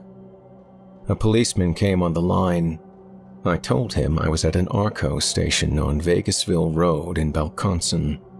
I was not absolutely sure I was giving him the fully correct information, but I had become very nervous. I told him that the proprietor of the station thought he had recognized a vehicle mentioned on the radio and that it was sitting there right now. That was as far as I got when the low rumble of the pickup truck's engine cut out entirely. A shiver went up my spine and I stopped speaking. The new silence was horribly noticeable. The policeman on the phone asked me one question, and I responded very quietly in the affirmative. I asked him to simply please come, and I lowered the phone. Then, I moved delicately back into the other room. The proprietor was gone. The front door, however, had not been opened. I would have heard the tinkling of the Christmas bells affixed over it. They had greeted me when I came in. He had vanished through some other exit. I very specifically did not look through the front window. Instead, I retreated to the inner office again, 9 or 10 steps that took me out of the sight line of both the cashier's counter and the outside world. I heard a thin reed of sound squeak through the phone. The voice there was trying to tell me that the police would be at the station in a few minutes. I crouched and felt under the desk for the shotgun I had been told was there. There was nothing at all. The only sounds from outside the building then were the wind and the noise of exactly one vehicle passing by on the road. I emerged one last time into the outer room and saw that there was a partially closed exit door beside a soda machine. It led down 2 steps into the rear of the garage, which was utterly dark. I pushed on the cheap wooden door, and the garage came fully into view. I could make out only vague forms. A very large sedan lay inside the garage, its hood open. I stepped cautiously around it. I could see my breath floating in front of me. I lifted my right foot over a toolbox a split second before I would have kicked it and sent it skittering across the cement floor. There was one last door on the far side of the garage. It had no knob. I guided it open gently. The wind struck me hard. Beyond was a thick mass of featureless woods. I edged along the side of the building over the space of a full minute, moving about 12 feet, hating myself for my caution, but unable to deny my disquiet. Then I put my head around the corner of the garage to get a full view of the tarmac. The pickup truck was still sitting there. 10 feet away from it, my own car waited beside the self-service pump. Without pausing to think, I began to walk forward, needing to cover about 40 feet to get inside my car. I fixed my stare on the white pickup and listened for footsteps. I quickened my pace, and it became an awkward trot. I could not remember if I had locked the car, and I had a very vivid mental image of myself setting my keys down on the counter inside the station and forgetting them there while I went to call the police. But it wasn't true. My keys were right in my front pocket. I had never locked the car anyway. I got in, closed the door fast, locked it, and started the engine. There was no movement from the pickup truck. I pressed heavily on the accelerator and turned back onto Vegasville Road without even bothering to look for traffic.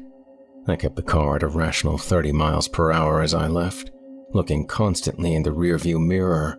I nearly ran off once into a ditch. The lights of the station fell behind me. I fully intended to drive all the way back to the Marclay house to resume my vigil for Theodore Gant. But, as Vegasville Road wound on, making me almost lose my sense of direction yet again, I decided not to return just yet. I still saw only one house every half-mile or so, set well off the road. The area was a series of empty hills and valleys.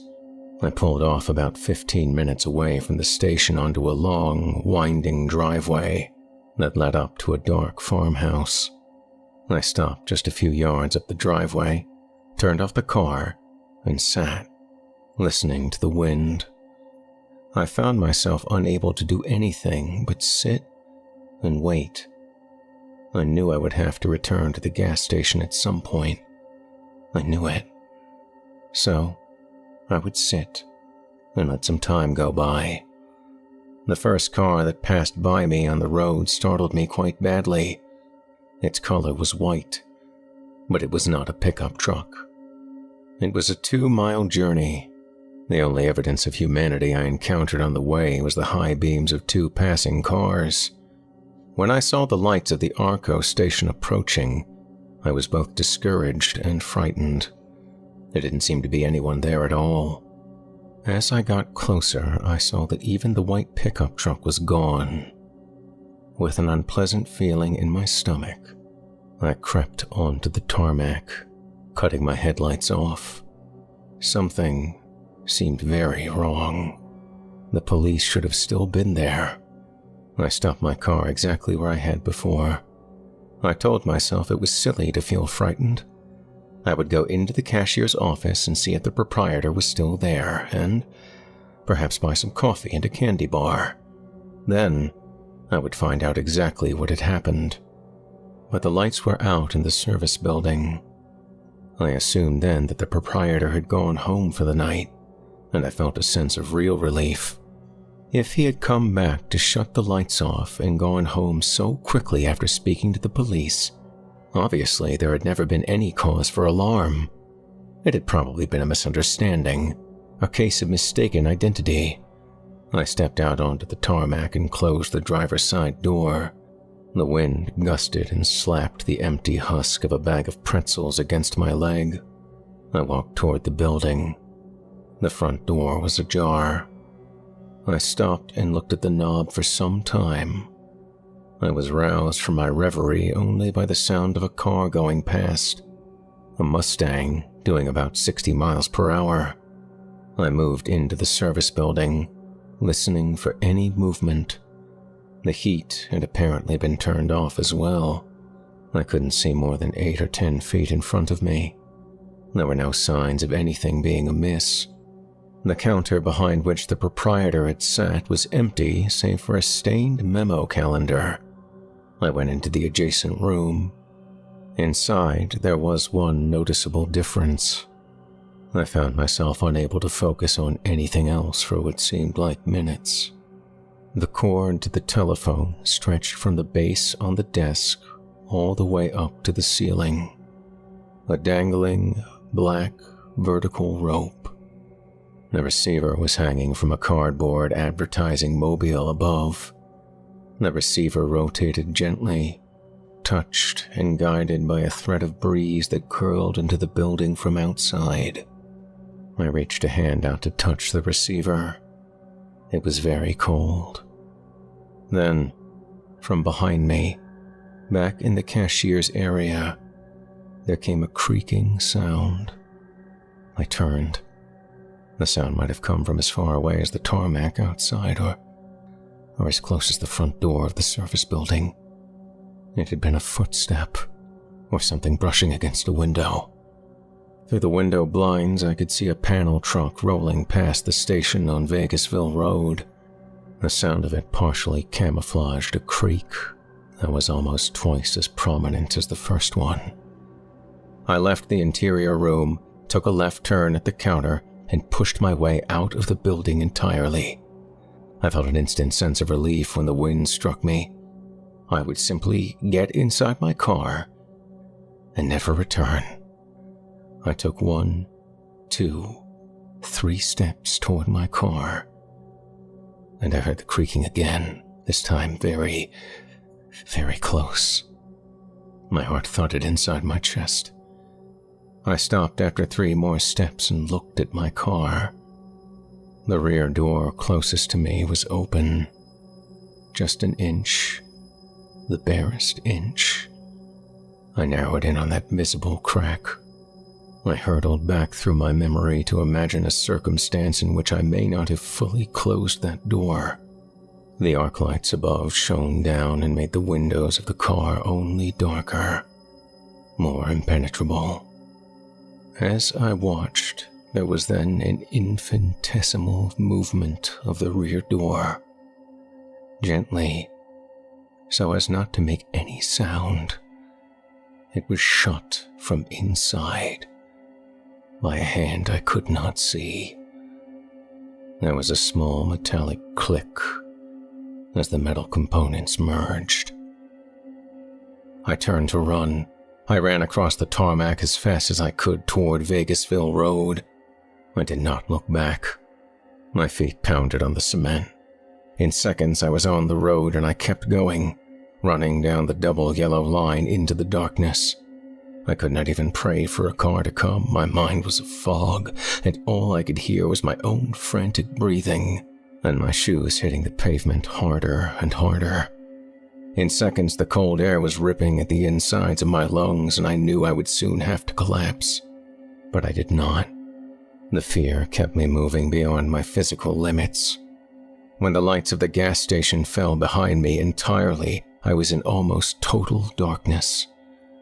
It was then that I was most terrified. I kept running.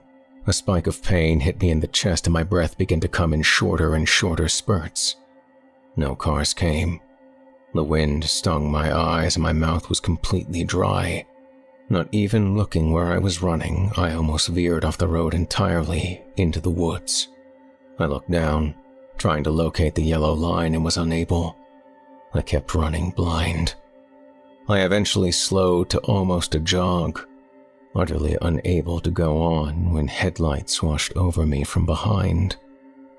I turned and instantly knew my own car had come for me, driven by a madman, a killer. But it was a station wagon, beeping its horn at me.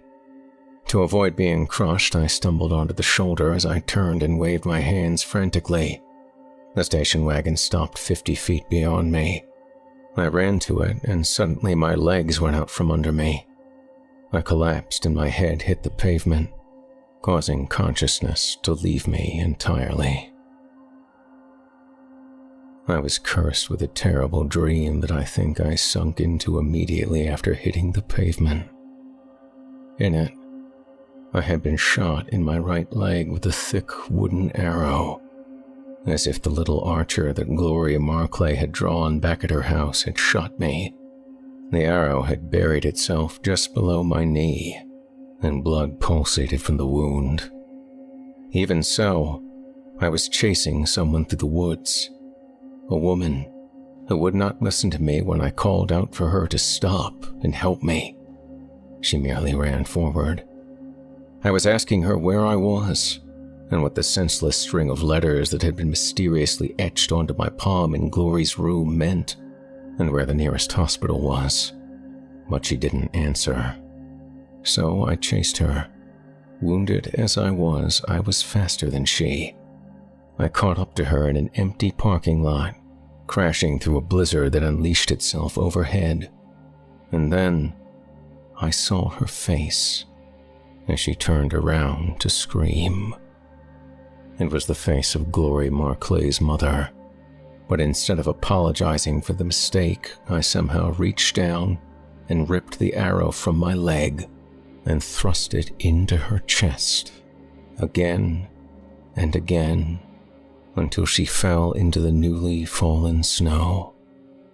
As she went down, one of her hands grabbed mine, and the mere act of her desperate touch stripped away the letters on my palm, leaving only an H and an M, just barely visible through the knotted tangle of her blood-soaked hair.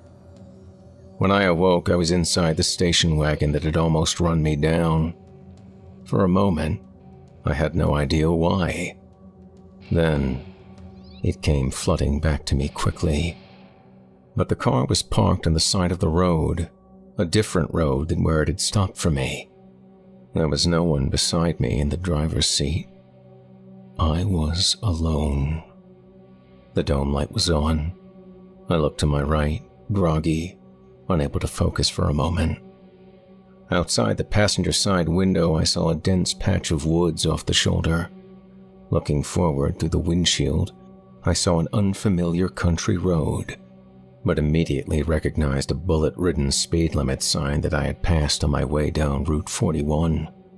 I was less than half a mile from Theodore Gant's old house, and the house that had belonged to his two now dead children. The interior of the station wagon was clean, almost spotless. I could tell nothing from it about who had driven me here, or why they had done it. The clock on the dashboard read 3:24. I got out of the car, lightheaded and still very afraid. I looked around in the dark and stepped around the car, peering into the woods. But there was no one there. I stood for 3 or 4 minutes, shivering, waiting. I had truly been abandoned, but by whom I did not know. I would not wait for whomever it was to come back. I began to walk in the direction of the Marclay house. I had to cross the road to do it. On my way, I looked to my left and saw something that looked like an envelope stuck underneath the station wagon's windshield wipers. I lifted the wipers and found not an envelope, but a single piece of notebook paper. I unfolded it and walked across the road to where a streetlight gave me sufficient illumination to read what was written there. It was only one line, written in the unmistakable clumsy scrawl that I recognized from reading Benjamin Gant's sad diary. The note said only this: "Donovan is waiting for you now." I reached the Marclay house in 15 minutes. I was so exhausted that I spent another quarter of an hour simply huddled in a corner of the dark basement, shivering, trying to get warm. My backpack was gone, left in the back seat of my car back at the gas station. I felt sick, a sickness deep in my bones. When I began to compose myself, I walked through the house, trying to sense if it had become different somehow. With my mind in the state it was in, it was difficult to tell. But there were physical manifestations that told me things had changed. The stairs leading up from the basement were no longer clear. Instead, the entire collection of Dr. Seuss books that I had first seen in the upstairs den at 10 o'clock, 40 or 50 of them, now blocked my way. Each book had been placed there, open and standing, fanning out, the spines facing me. I read the titles as I stepped delicately over them, moving upwards. I knocked one over at the top of the stairs and replaced it carefully. All the dolls that had been in Gloria Marclay's bedroom at the beginning of the evening had been arranged in a duplicate pattern downstairs in the living room, except now, almost every single tiny face had been positioned to stare forward at me as I stood at the room's entrance. They rested on the sofa, on the easy chair, on the ottoman in front of the fireplace screen. The ones with the big eyes now lay on the floor at my feet, face up, seeing nothing more than the ceiling.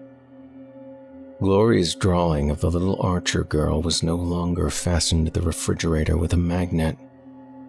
Instead, it lay inexplicably beside Ben Gant's diary on the coffee table in the living room. The diary should not have been there. I lifted Glory's picture, traced my index finger over her signature, counted the sharp arrows in the smiling girl's sling. Then I set the picture down and moved across the room.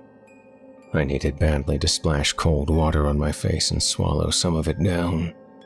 My lungs were still burning.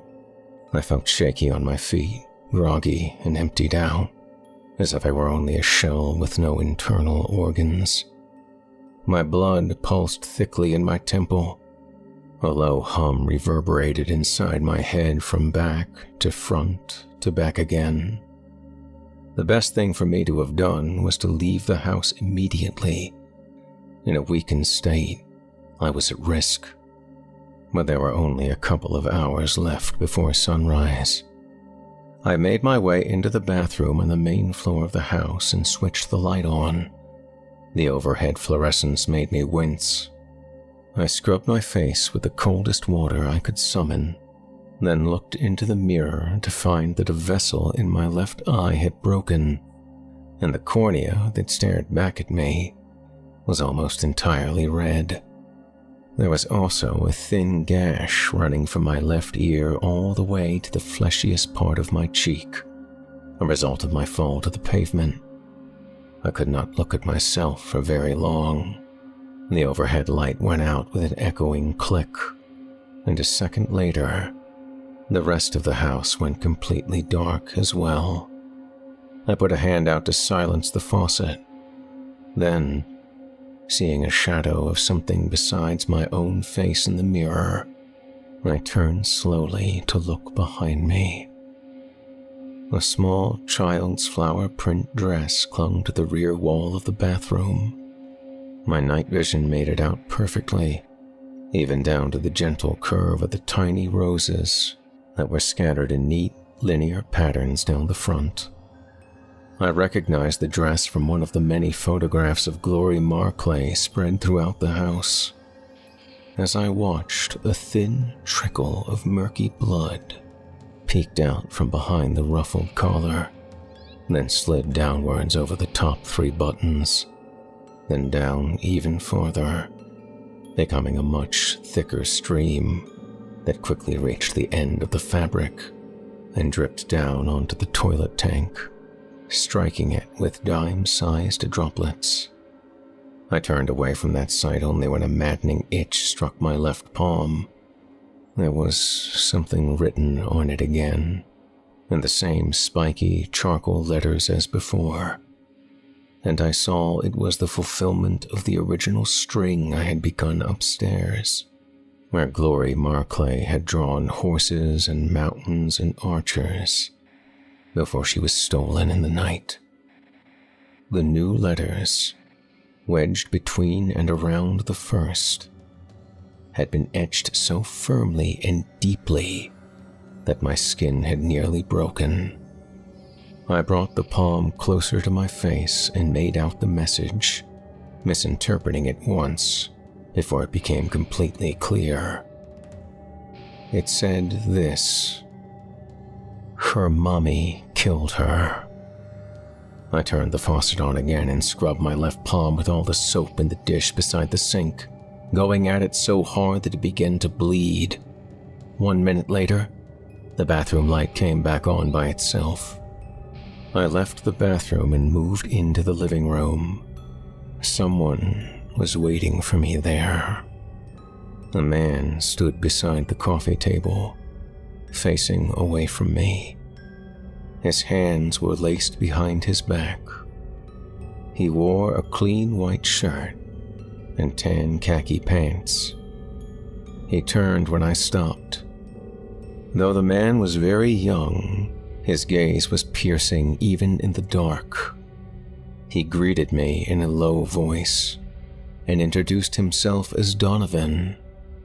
He did not smile. His face never changed from one moment to the next. The ghost told me he was looking for his brother, Benjamin. I told him that, yes, Ben had been here, but only for a short while. Donovan asked if he had seemed frightened, and I said yes. He told me not to pay any attention to him, that Ben was very troubled, and that to protect him they stayed in the house most of the time. When I asked what was wrong with Ben, Donovan informed me that he had killed their uncle. It was an accident, Donovan said. They had been sent to live with him after their father died. Bernard had been standing on a ladder one day, fixing the roof. Ben and Donovan had been playing, running around. Ben ran into the ladder, and Bernard grabbed a power line to break his fall. It sent a lethal charge through his body. He was essentially dead for 3 weeks before they took him off life support. Ben was 7. He grew up thinking that he killed Bernard, that he was responsible. His mentality was still a child's, Donovan said. He could not take care of himself. In that moment, I gleaned that in life, Donovan had made sure that Ben was never truly disavowed of the notion that he had caused their uncle's death. I could tell by Donovan's demeanor. I was standing in the presence of evil. There was no mistaking it. He was holding something low at his waist. It was a doll, a pioneer girl, and it had belonged to Glory Marclay. The dolls were still sitting everywhere, having been strangely relocated. Donovan bent gently, almost arthritically at the waist, and set the doll down on the coffee table. Now he saw the other object on the coffee table and reached for it in a motion that seemed planned, rehearsed. He asked me what the object was. I told him that Ben had been keeping a diary and that he had left it here, but also that it revealed very little. Donovan wanted to know if it made accusations, more specifically against him personally. He flipped through the pages idly.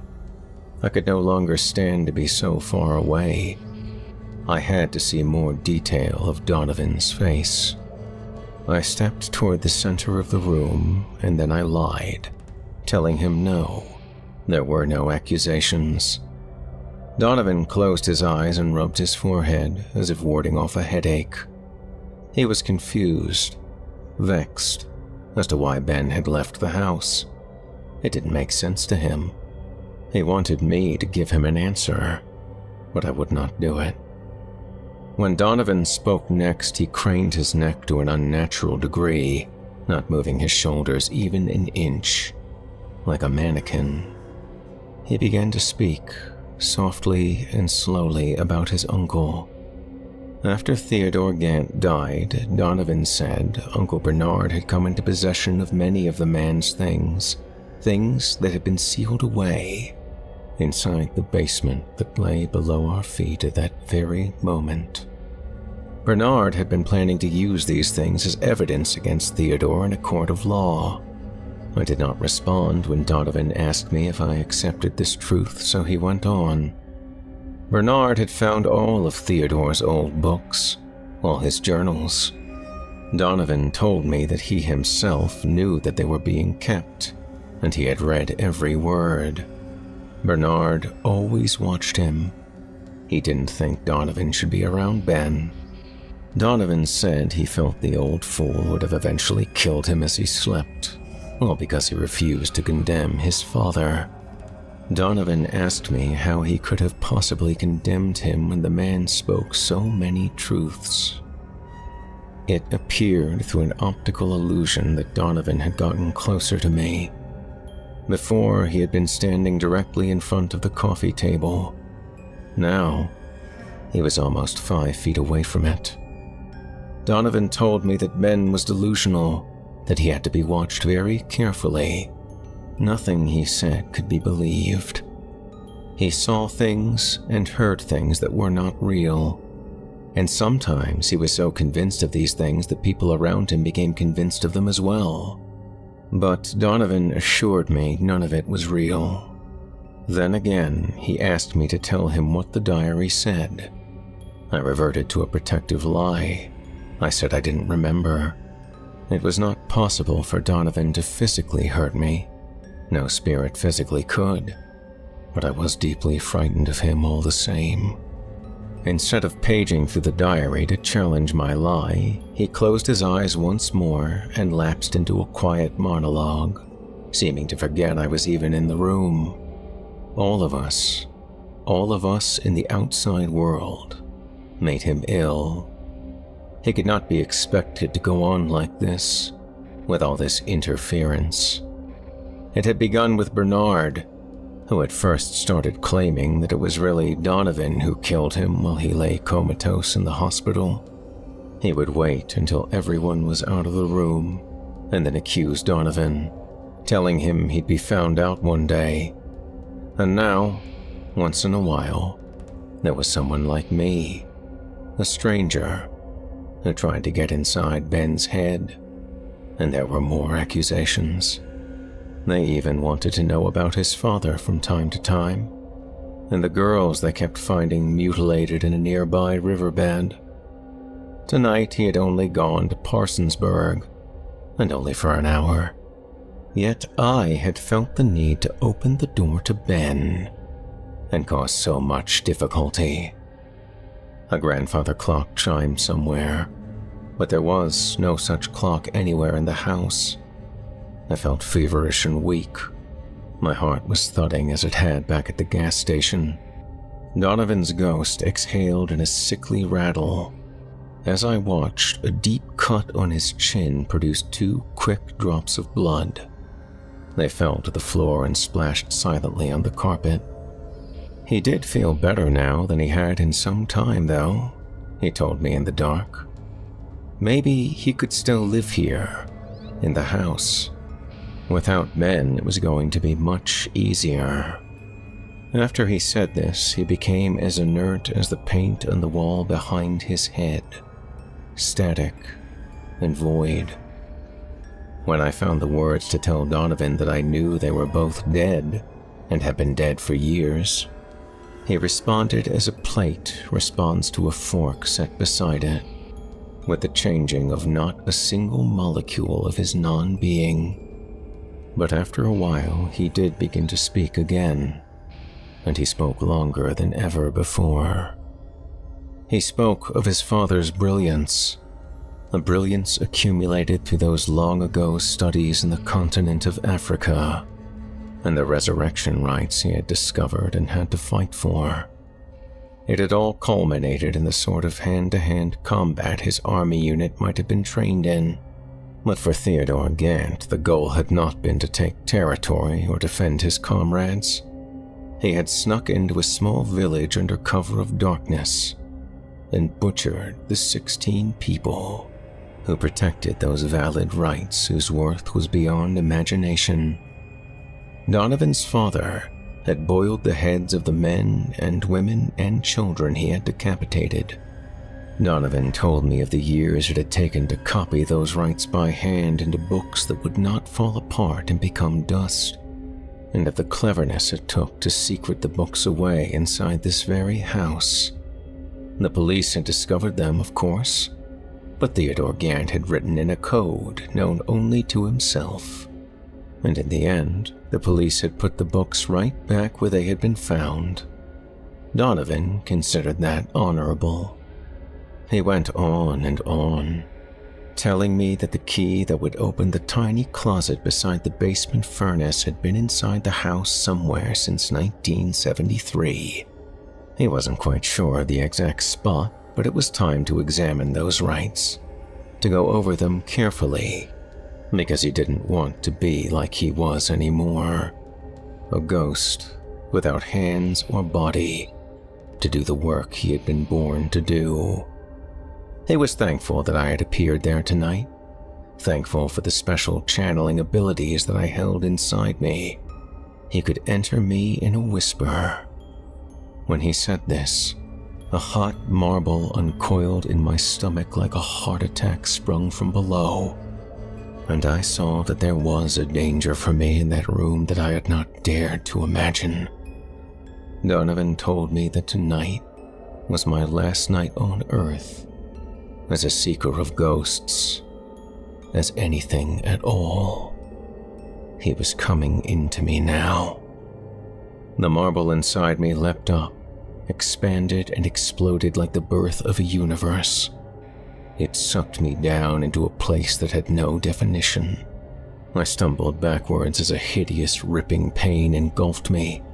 I crashed into the front foyer and towards the front door of the house. I broke my right arm with the force of my impact against the knob. The door burst open and I was outside, running, but having no way to fight off the sensation of Donovan's cruelty and hate flowing in every cell in my body. I collapsed on the front lawn, shrieking. It was snowing. Every descending flake felt like a firebrand. Then, the pain reached its plateau, something I believe no human being can ever understand. It was the pain of my soul being eaten, my body broiled with disease and rot and ghosts and the putrefacted spirit of Donovan Gant. I begged God to release me, to let me die. He did not answer me. When my colleague, Savit Dow, did not receive a phone call from me at 6 a.m., he realized something had gone wrong, and he drove right away to the Markley house from Baltimore. It took him 3 hours. Upon entering, the myriad damages to the house, like the broken door, 2 upended lamps, and a deep tear in the living room carpet, told him the worst had happened. When he saw me standing at the back of the room, silhouetted by the drawn light sifting in through the wide picture windows, he was at first relieved. But when he moved closer and truly saw my face, he began to scream, and he did not stop until I tore his throat out.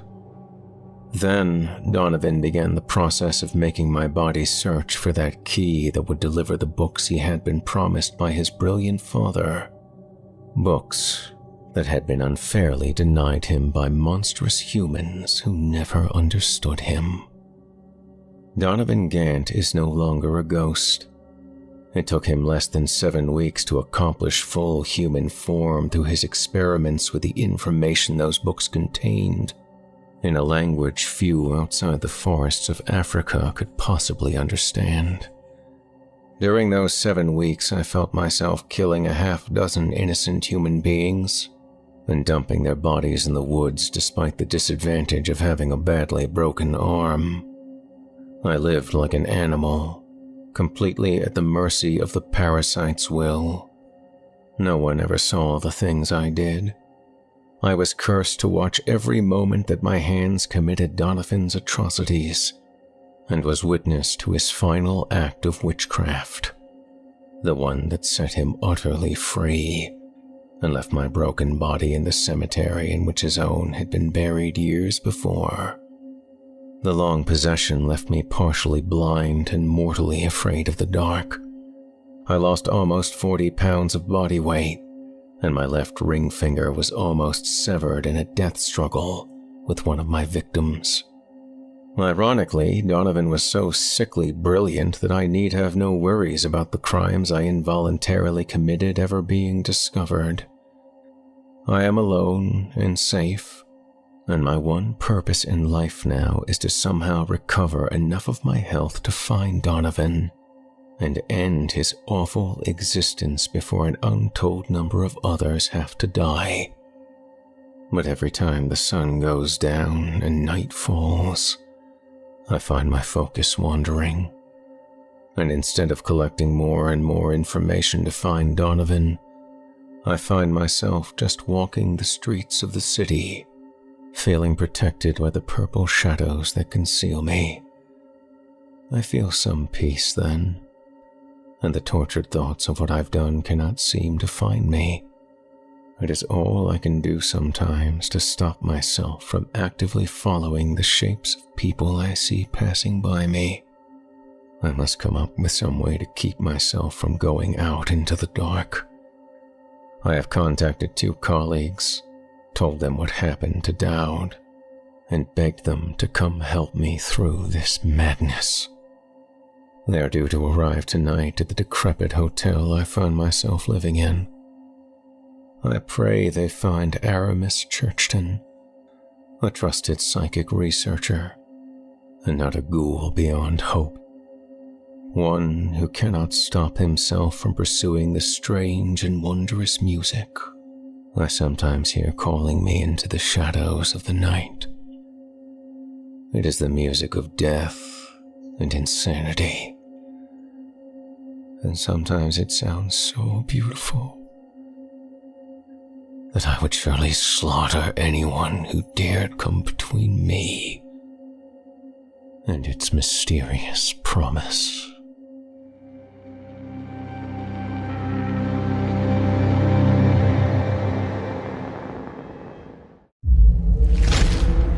chilling tales for dark nights.